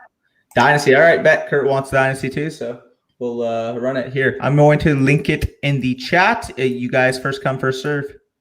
Okay, so Jared also says I also have 3 third-round picks. I'm going to use all 4 of them on wide receivers. Should I go do a mix of upside and safe picks with my stud running backs? I would say, okay, so here's how I feel about wide receivers in the mid rounds. Do not swing for safety ever. Like I know Robert Woods is a safe player, right? We liked Robert Woods last year. I know like certain guys, are safe guys, but always, always, always in the mid rounds of wide receivers, go for upside. Because if you did that last year, you would have had Calvin Ridley, you would have had DK Metcalf, you would have had Terry McLaurin, you would have had AJ Brown. Like those are the guys that you want to be hitting on. So if you miss on those guys, it's fine. Wide receiver is like the most replaceable position in fantasy. I would say because you have 4 third-round picks, maybe you want to take one safer guy. And when I mean safer, I mean like Mike Evans. Like Mike Evans is safe, but he still has high upside. Yeah, no, I fully agree. I'm just reading. Oh, he said no. It's not for another 3 months. Okay. Yeah. So it looks like we got 2 more spots here. If you guys want to, file in to the SuperFlex mock here, SuperFlex tight end premium. How many rounds do you want to go? We can go. Well, it's already set up for 12. Yeah, 12's fine. Basically just doing the same thing as earlier, except the SuperFlex actually going to be a SuperFlex rather than an extra bench spot. Right. For the record, guys, it's going to, because it's a tight end premium, it's going to be a full PPR league with the 1.5 tight end premium. So for receivers, running backs, you're getting a full PPR. For tight ends, you're getting 1.5. So keep that in mind when you're doing your drafting. We need literally 1 more spot here, so fill that in.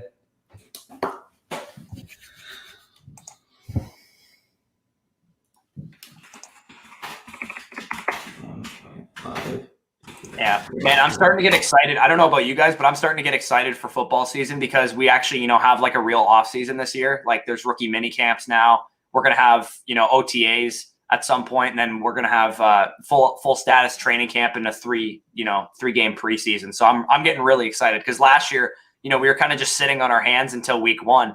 This year we're going to have more the first pick, preseason focused content and stuff. We'll probably once August comes along, we'll probably have some preseason focused things. I'm going to take Patrick Mahomes here as the 101. So in a SuperFlex dynasty, I mean, like Patrick Mahomes is the 101. He's the safest asset in fantasy. You know exactly what you're getting. He's the best quarterback in the NFL under a 10-year contract. Yeah, no, I fully agree there. So now I'm on the clock at 104, and typically I would go Barkley or Taylor here, but Josh Allen's my 102, and he just fell to me at the 4th pick, so I'm going to take Josh Allen. Yep. Don't hate it. I've made my opinions clear on what I do at the top of drafts. To me, it's Patrick Mahomes and 4 straight running backs, and then I will pick Josh Allen because I think between McCaffrey, Barkley, Kamara, and Jonathan Taylor, I think those are the 4 locked and loaded stud running backs going forward.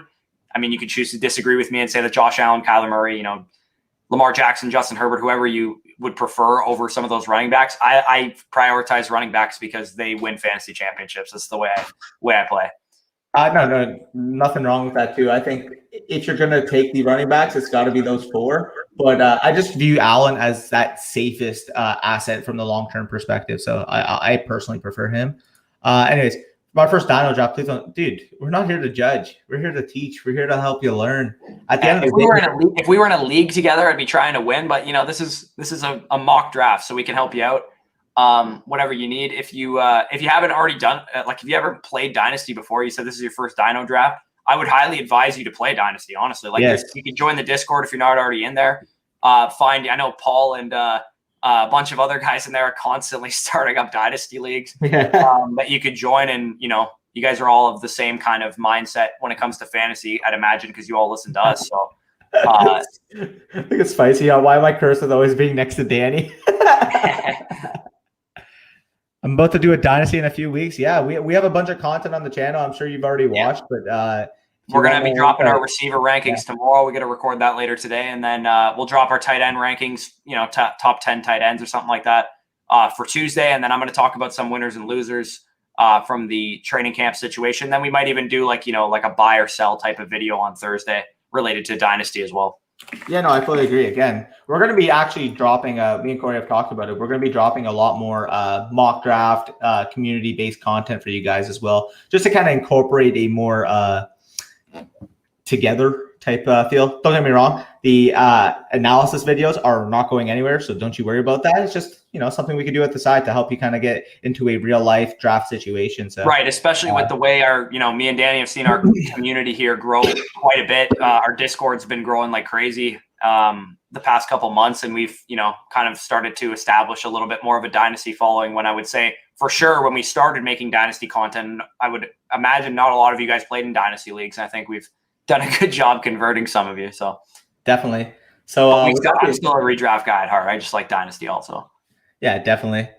So that being said, I mean, we're literally seeing what your typical startup. Yeah, and I hate you because that's an awesome start to a draft. Yeah. Akers and Chubb, that's perfect. Like you start a draft like that, you got to win now running back, you got to win now and a future running back. You'd love to see that. Kelsey at the 2.6 and a tight end premium is a very good value on him, so I like that as well. Spicy hot, don't you do it? Spicy hot, don't you do it? I feel like Spicy hot's gonna take my guy. Trevor Lawrence, good pick there too. Spicy hot, don't do it. Okay, I love Harris, but man, I will take Antonio Gibson here. Let's go. I need the practice. Yeah, definitely keep practicing with us. We're here for you. Love to see it. You absolutely love to see it. I'm probably gonna take your guy here, to be honest. Oh no. I see a big time tier break after some of the guys that have gone off the board. There's a few names I'm still looking at here, so I'm pretty happy. Yeah, for sure. But look at that. A little McCaffrey and Hill stack. Like you're gonna have money's gonna take my dude right now. I know it's gonna happen. Oh, he did. Let's go. Derrick Henry's still on the board. I'm taking him anytime. Wow. Anytime. Wow. And I'm going to win now team. Look at this. Look at this start to a draft. Zeke Elliott, Derrick Henry, and Patrick Mahomes. You love to see that shit. That is crazy. Yeah, that's insane. What the heck, man? Yeah, I just won the draft. Gronk and Kelsey are the same age, but people act like Kelsey is so young and Gronk is so old. Yeah, I mean, I've been saying this on Kelsey for a couple of months now. Like, I'm not willing to. He's just a guy that I'm just not going to own in Dynasty Startup because he's going before a point that I'm willing to take him. Yeah, he's been the tight end 1 for the past like 4 or 5 years in a row, but you're talking about a guy that could slow down eventually. Maybe it's not this year. Maybe it's next year or something like that. But if you're only getting 1 more year of elite production out of Travis Kelce, to me, that's just not worth it. I'll take George Kittle over him any day of the week. Speaking of George Kittle, I actually got him at the 3-4 in a tight end premium, and I think that's an absolute steal.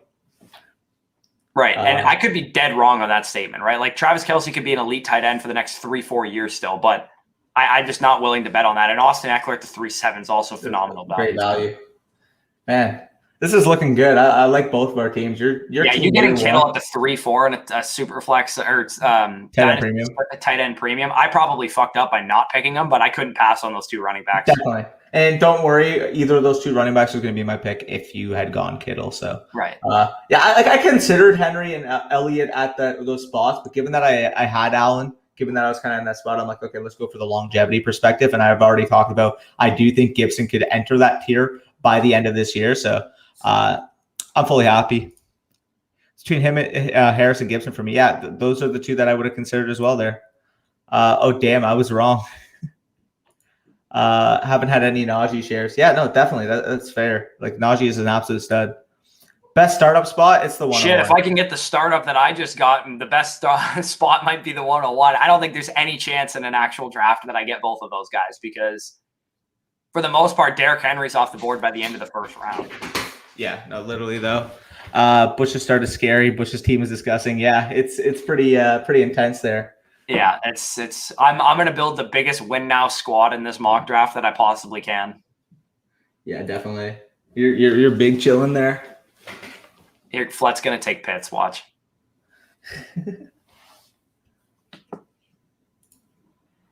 Oh no, he's a big Ridley guy. I can see that. I can see it too.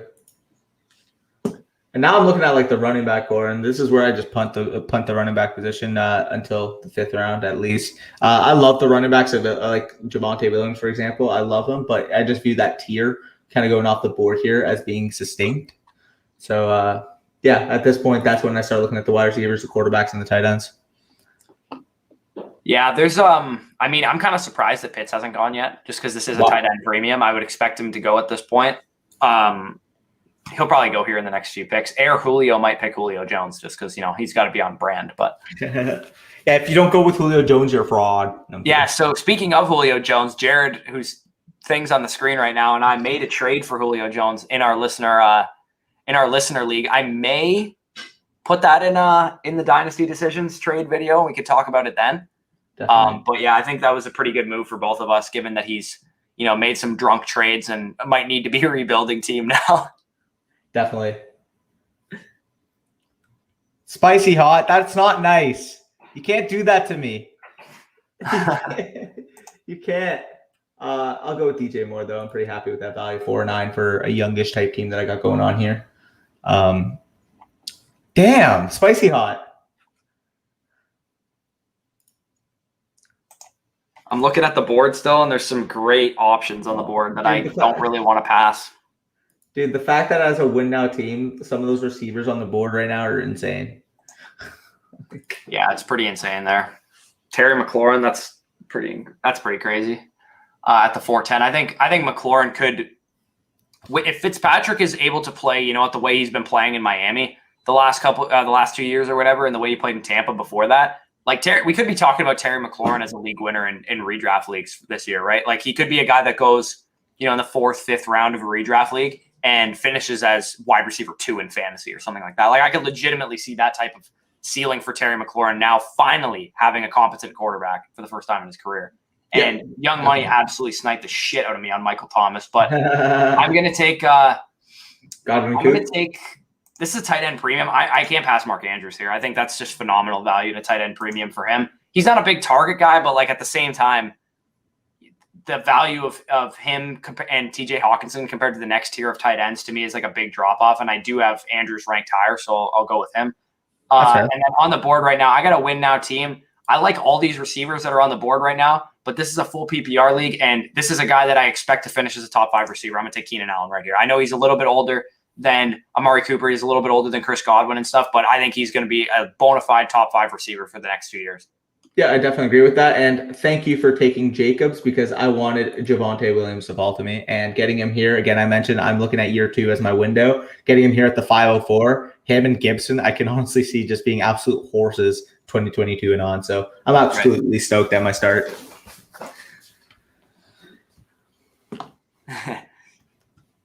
Mixing at the 4-7 solid. Yeah, I think that's pretty decent value. I don't know if I would have picked him over Javonte, but I think once you get after Clyde, I think that's a pretty decent, tier gap. I think with Joe Mixon, what you're getting pretty much from him. You're going to get a guy that's going to probably get 220 carries, about 1,000, 1,100 rushing yards, probably 8 to 10 touchdowns. The question really with him is, can he take a step forward in the receiving game?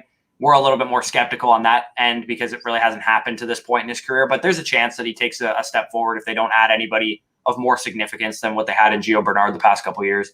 Yeah, but I definitely agree with that.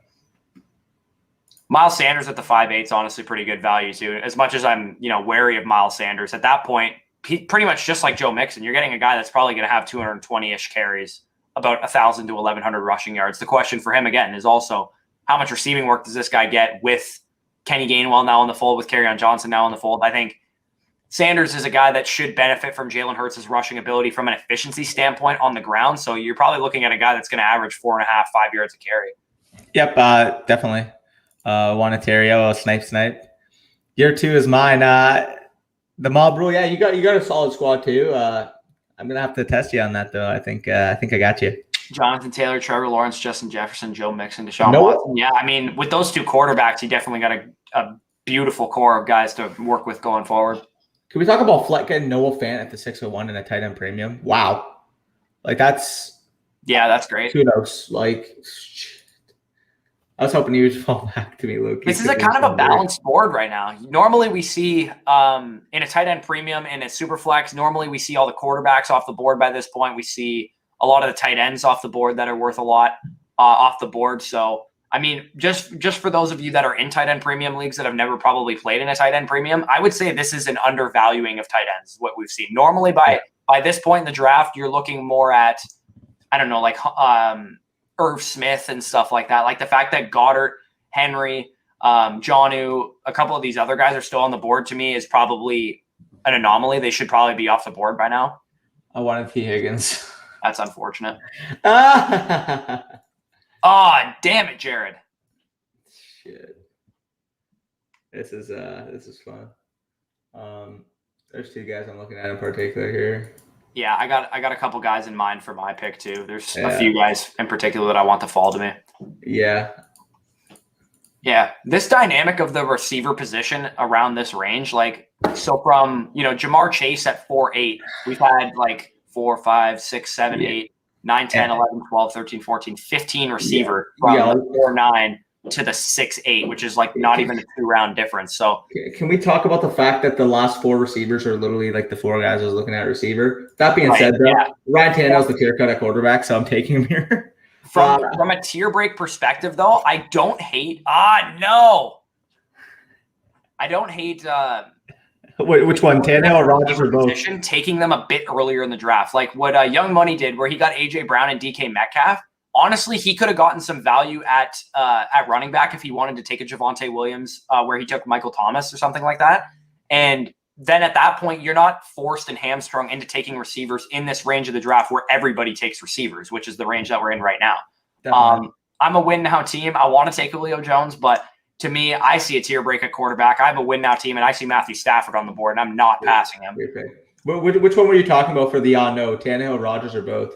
For Rodgers, personally. Okay. I wanted Rodgers, but fair. Running back, it's getting a little dicey at this point. Yeah, it's pretty yucky. I like Myles Gaskin here. I think I'm going to go with Gaskin, actually. I'm going to go with Gaskin because I don't really like the value of the receivers that are on the board right now, because I was really eyeing Sutton and Evans, and neither of them made it to me, so I'm kind of just sad about that. I'll take Myles Gaskin so I'm not completely screwed at running back depth, because, I have 2 studs, but after that, it could be a little dicey if I wait too long. I wanted Sutton as well, so that was pain. Let's see where Young Money goes. Jalen Waddle, good pick. Good pick. He's got that young receiving core with the win now of MT, so I like where he's at. Ooh, Mike Davis and 703 in that wide receivers. Yeah, looks like Jared's got both Godwin and Evans there. Don't hate that stack for sure. Flett always goes 0 QB. Yeah, 0 QB, man.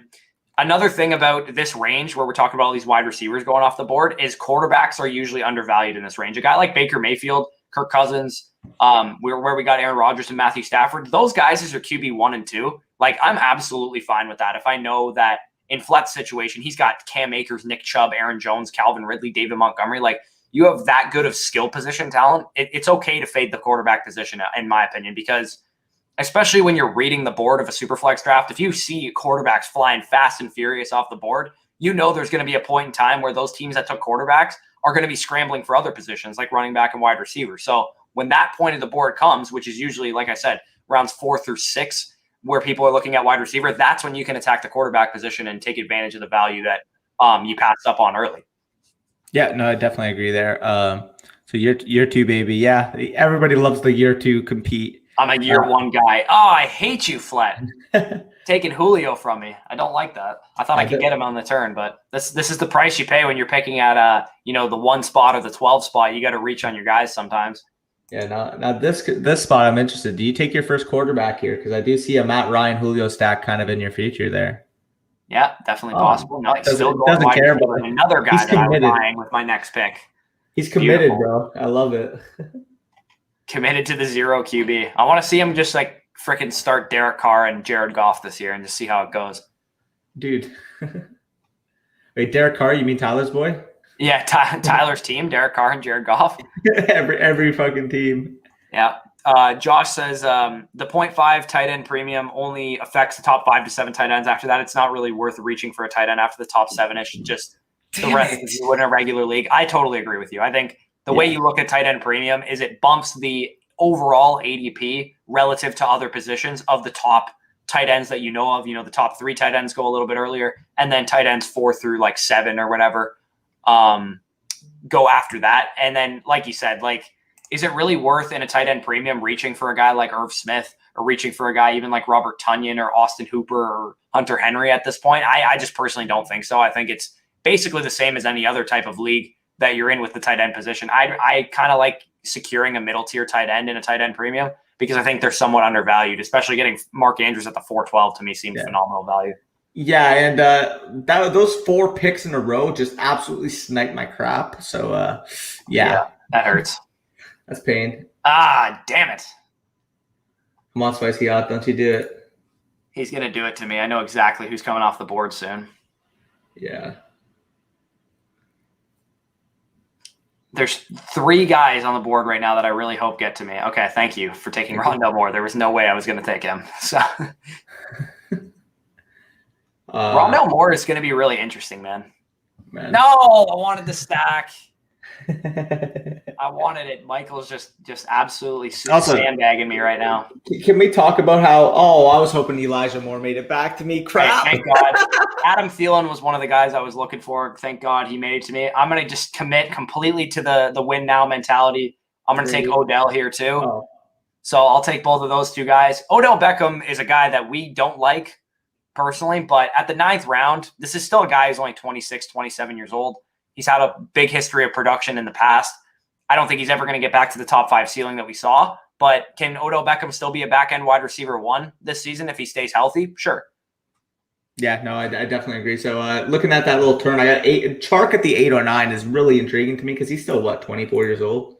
24 years old. Yes, he's coming off a down season, but who wouldn't off of that complete mess that they had at quarterback? Right. Like that was a team that won 1 game last year. Yeah. And I think coming in, I mean, you expect this guy to get 120, 130 targets for Trevor Lawrence. I will take him at 809 any day of the week.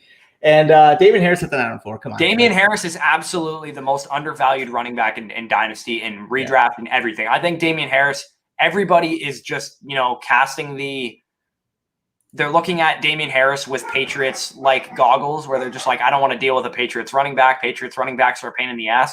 When Damian Harris was healthy last year, they showed their hand. They showed you what they want to do with the guy, and that's be the feature ball carrier of that offense. He's not going to get probably more than 30 to 40 targets on the season, which is not a lot, but he's going to get 200 carries at least. He was on pace for 220 carries last year in the games that he played.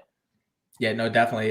Just getting him there at the 904, especially for a guy who's only still, 23 years old. Like, it's just people want to make this stigma about avoiding those pass running backs, but we're still talking about a guy, as you mentioned, 690 rushing yards in the 10 games he played. And he looked like that featured back going down the stretch of that season. So I'm absolutely stoked here at that 904. And now we start seeing those win now type quarterbacks go off the board with Tom Brady, Carson Wentz, a couple other young options with Mac Jones and Daniel Jones. And flat, like, you're going to be left with freaking Taysom Hill at this point. Yeah, he's going to go for the Jared Goff and Derek Carr stack like we talked about. Dude, Big Ben value, Tampa Bay or bust for me. Yeah, he's got the Brady, Godwin, and Evans stack and Rojo. So he's, if you're going to bet on offenses, it's best to bet on really good ones. So as long as you don't have the Jacksonville or bust stack, then you're in pretty good shape. Yeah, you're definitely chilling at that point. Oh, fuck, he got Irv, man. Shit. When Irv fell to me. Okay, so Javon says, yo, what's up? What's up, Javon? Love seeing you in here. What's the opinion of Pittman Jr.? Okay, so we got back-to-back Pittman Jr. and Damian Harris questions. Both of these guys will be in the Veteran Winners and Losers video that I'm going to do on my own solo coming later this week. So I will go in-depth with both of those guys. So if you want to know a lot about Pittman Jr., he's one of the biggest winners, in my opinion, of the entire draft season because he's still in great position. And they loved this guy last year when they drafted him. They were obsessed with this dude. They loved everything about him. And Damian Harris is absolutely not nothing. I encourage you to go back and look. at some of his efficiency metrics, he was an incredible runner of the football. Is he nothing in the passing game? Probably. He's probably nothing in the passing game. But Jordan Howard was a top 15 running back 2 straight years with being a nothing in the passing game. So it is possible if you're the feature ball carrier of your offense. Yeah, and if you're talking about Ramondre Stevenson, who probably couldn't run to answer his door. I'm saying one of Ramondre Stevenson or Sony Michel is going to make an impact. Like, they're not both going to be in the backfield. I think if Ramondre Stevenson has some trust from the coaching staff, Sony Michel's going to get cut. Yep, definitely. So we could talk about quickly. I got Edmonds at the 10:09, and for a guy who should be in the position that he is as that top running back for the Cardinals, even at the 10:09, yes, I understand he doesn't really have a longevity to him because the Cardinals should be adding a running back next year in theory. If he comes out and shows that he can be that dynamic threat, especially in the passing game that he was this past season, guy who finishes a top 25 running back, I'm absolutely going to take that value for him at the 10:09. And what were you saying? I was just laughing because Jared said Bush, you did, and I was going to get all the bucks because I took Antonio Brown there. But to me, Sam Darnold at the 11-11, man, I'll take that all day. I took Sam Darnold in like the 7th round of our startup in our listener league. So, I mean, I have 2 absolutely win now quarterbacks with Mahomes and Stafford to just let a guy like Sam Darnold, marinate on my bench, see what he can become. I'll take that all day. If Sam Darnold's your QB3, I think you're doing your SuperFlex perfectly fine there. Yeah, I definitely agree. I was actually considering him on my Edmonds pick if Edmonds had gone. But I ended up snagging Jameis Winston here at the 11:04. And Flett, maybe you should have taken him when you had the chance to. Now his quarterback's going to be golfing like Roethlisberger. I'm going to let you in on the biggest undervalue you could probably get off of waivers. Amon-Ra St. Brown for the – yeah, off of okay, so if you're getting him off of waivers, then you're playing in a very non-competitive league because he's like a 2nd-round rookie pick. Yeah, so if you're talking about waivers in a redraft league, that's probably like he probably won't get drafted very high in a redraft league. He'll probably be like a 12th, 13th, 14th round pick. But if he's on the waivers in a dynasty league, then I hope you're winning your league every single year because they don't know what they're doing if he's on waivers there. Yeah, definetely. Because we're talking about a guy that's like a late 2nd round pick for most people, if not a mid 2nd round pick in rookie drafts. Let's see what quarterbacks play. So Cam has Cam Newton and who? Drew Lock maybe next? No, I'm kidding. Here comes Ben Roethlisberger and Cam Newton. Ben Roethlisberger and Cam Newton to set the tone. Like, who else could he go here? Jimmy Garoppolo. Oh, yikes. So you got 2 quarterbacks that are going to be benched by week 3. Nice. What do you think of Justin Fields on the Bears? I think he'll be fine. Again, I think he's an absolute stud. He was my quarterback 2 entering the draft, and he's my quarterback 3 from dynasty perspective in this class following that draft. Yes, I understand the weapons aren't necessarily there, but we're still talking about a dynamic dual threat type quarterback who, in general, you don't have to be a great passer to be fantasy relevant. We saw Kyler Murray last year, 3,900 rushing yards, 26 total passing touchdowns, was the quarterback 3. Even the year before, Lamar Jackson had less than 3,200 passing yards and was still the quarterback 1 by a substantial mark. Yes, I understand the passing touchdowns were there, but in terms of overall volume, it simply wasn't there. I think Justin Fields has that level of athleticism, that level of talent to enter that type of fray. Yeah, you're not getting a top 10 QB. I don't know what you're talking yourself into. Lance is getting, even if Lance got hurt in training camp, you're still getting the QB 22 in Jimmy Garoppolo. So have fun with that. Yeah. Bears and quarterbacks don't mix. Love Fields and wish him the best, though. Yeah, I mean, I've talked about it before. I think Fields got to get out to a hot start, man. He's got to give that franchise some fire and light a fire under their ass, because I think if he gets out to a slow start, we could be talking about a dicey situation.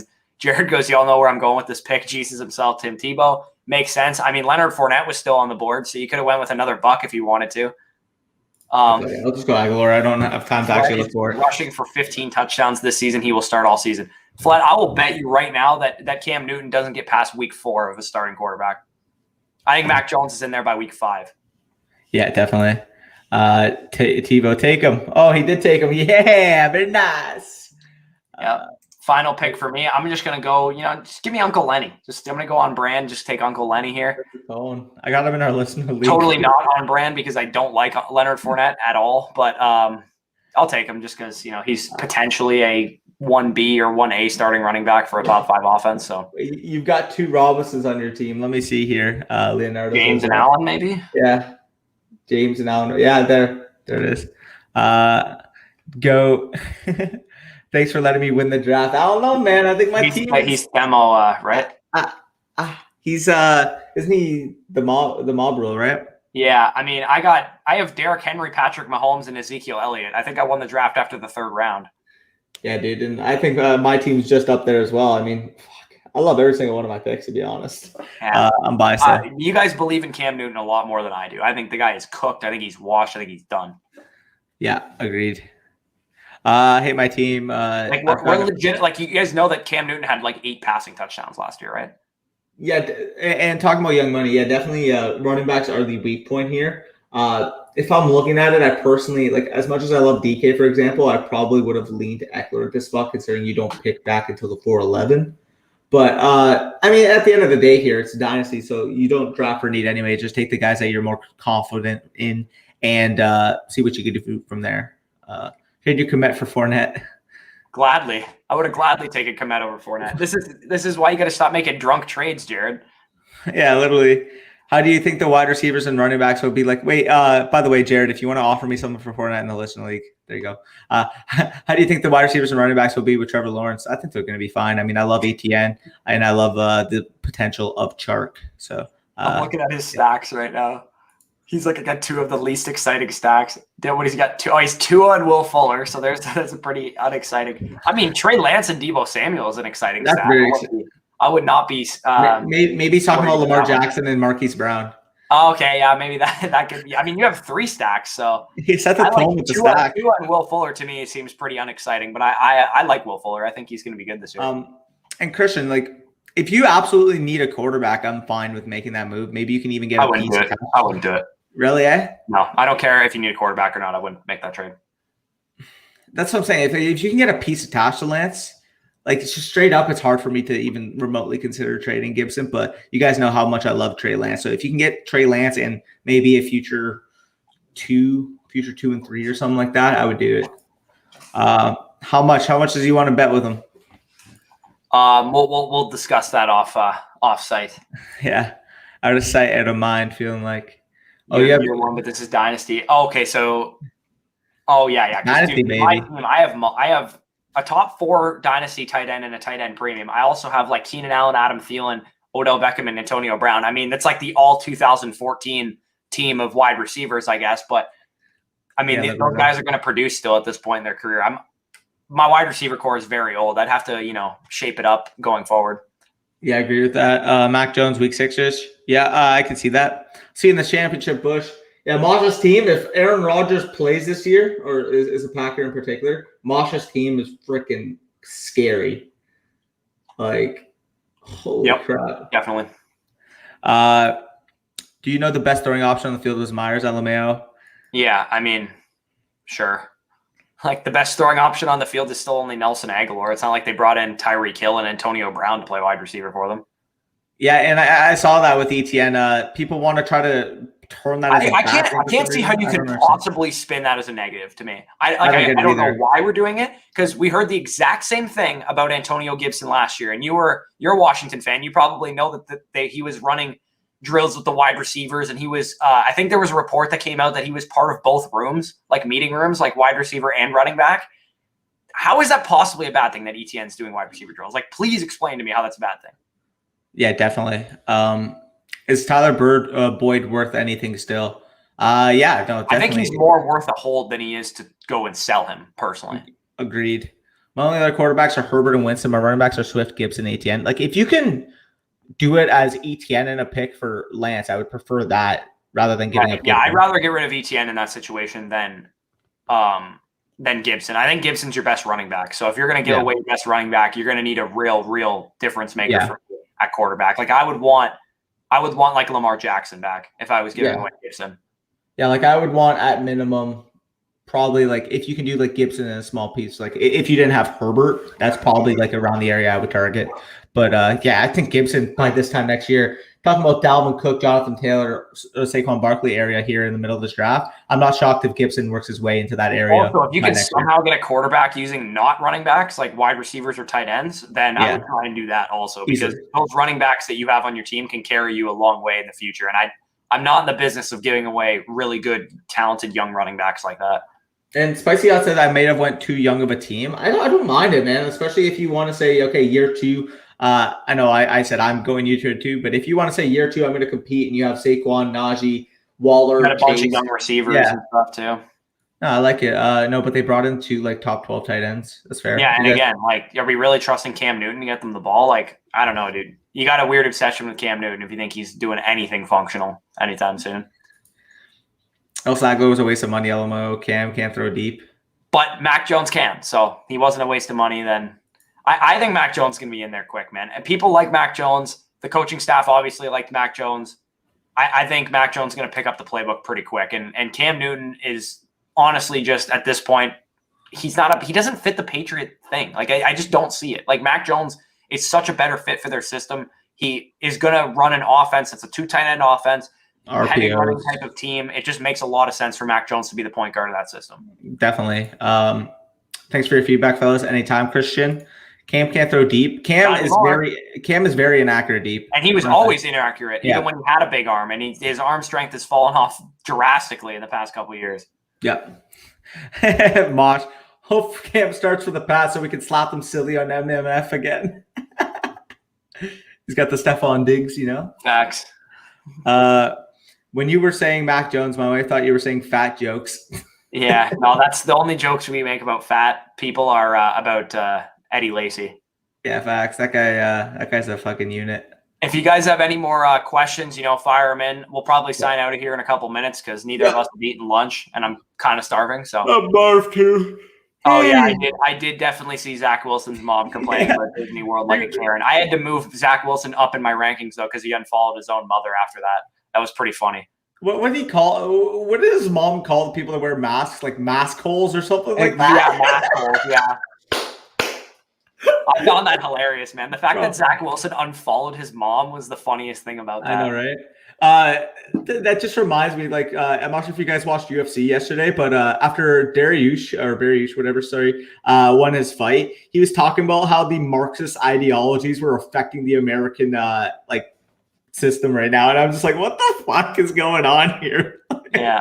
On Jalen Reagor after the draft. I think people are higher on Jalen Reagor than I am, so I'm just going to let those people draft Jalen Reagor, and I'm not going to deal with them because, to me, his ceiling was always like capped at like a wide receiver 2 in an offense anyway.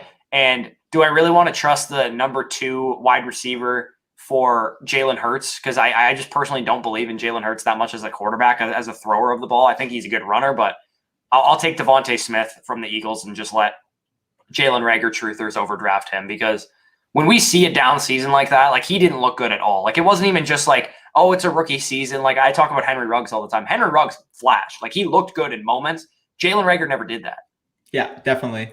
And Bills finally start winning games and we don't hear the end of it.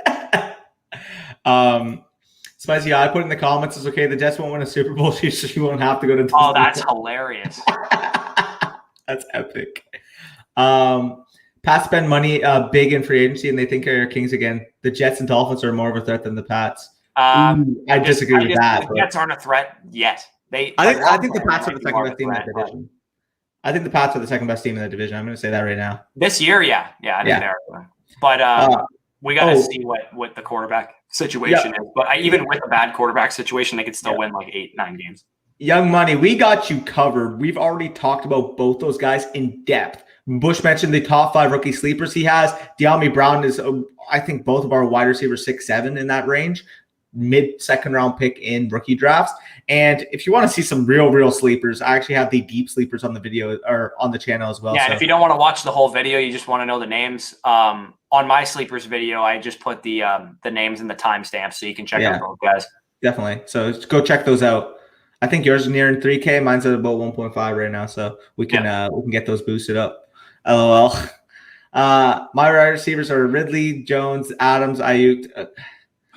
Javon's always coming with like the best teams of all time. Like, I mean, your receivers are absurd, man. Like, how do I think they will do? I think you probably have the best receiving core of any team that I've ever seen. Like, that's how I think they're going to do. You got Michael Thomas, Devontae Adams, and Calvin Ridley are all top and Julio Jones at least dynasty wide receivers. If this is a redraft league, they're probably all top 10 at least redraft options. Yeah, definitely. Now you're just talking for the sake of talking. Yes, of course I am. Christian, yeah, I do that for Fields. Especially if you need that quarterback, I do that for Yeah, Fields. easily. Yeah, I would definitely do that. Yeah.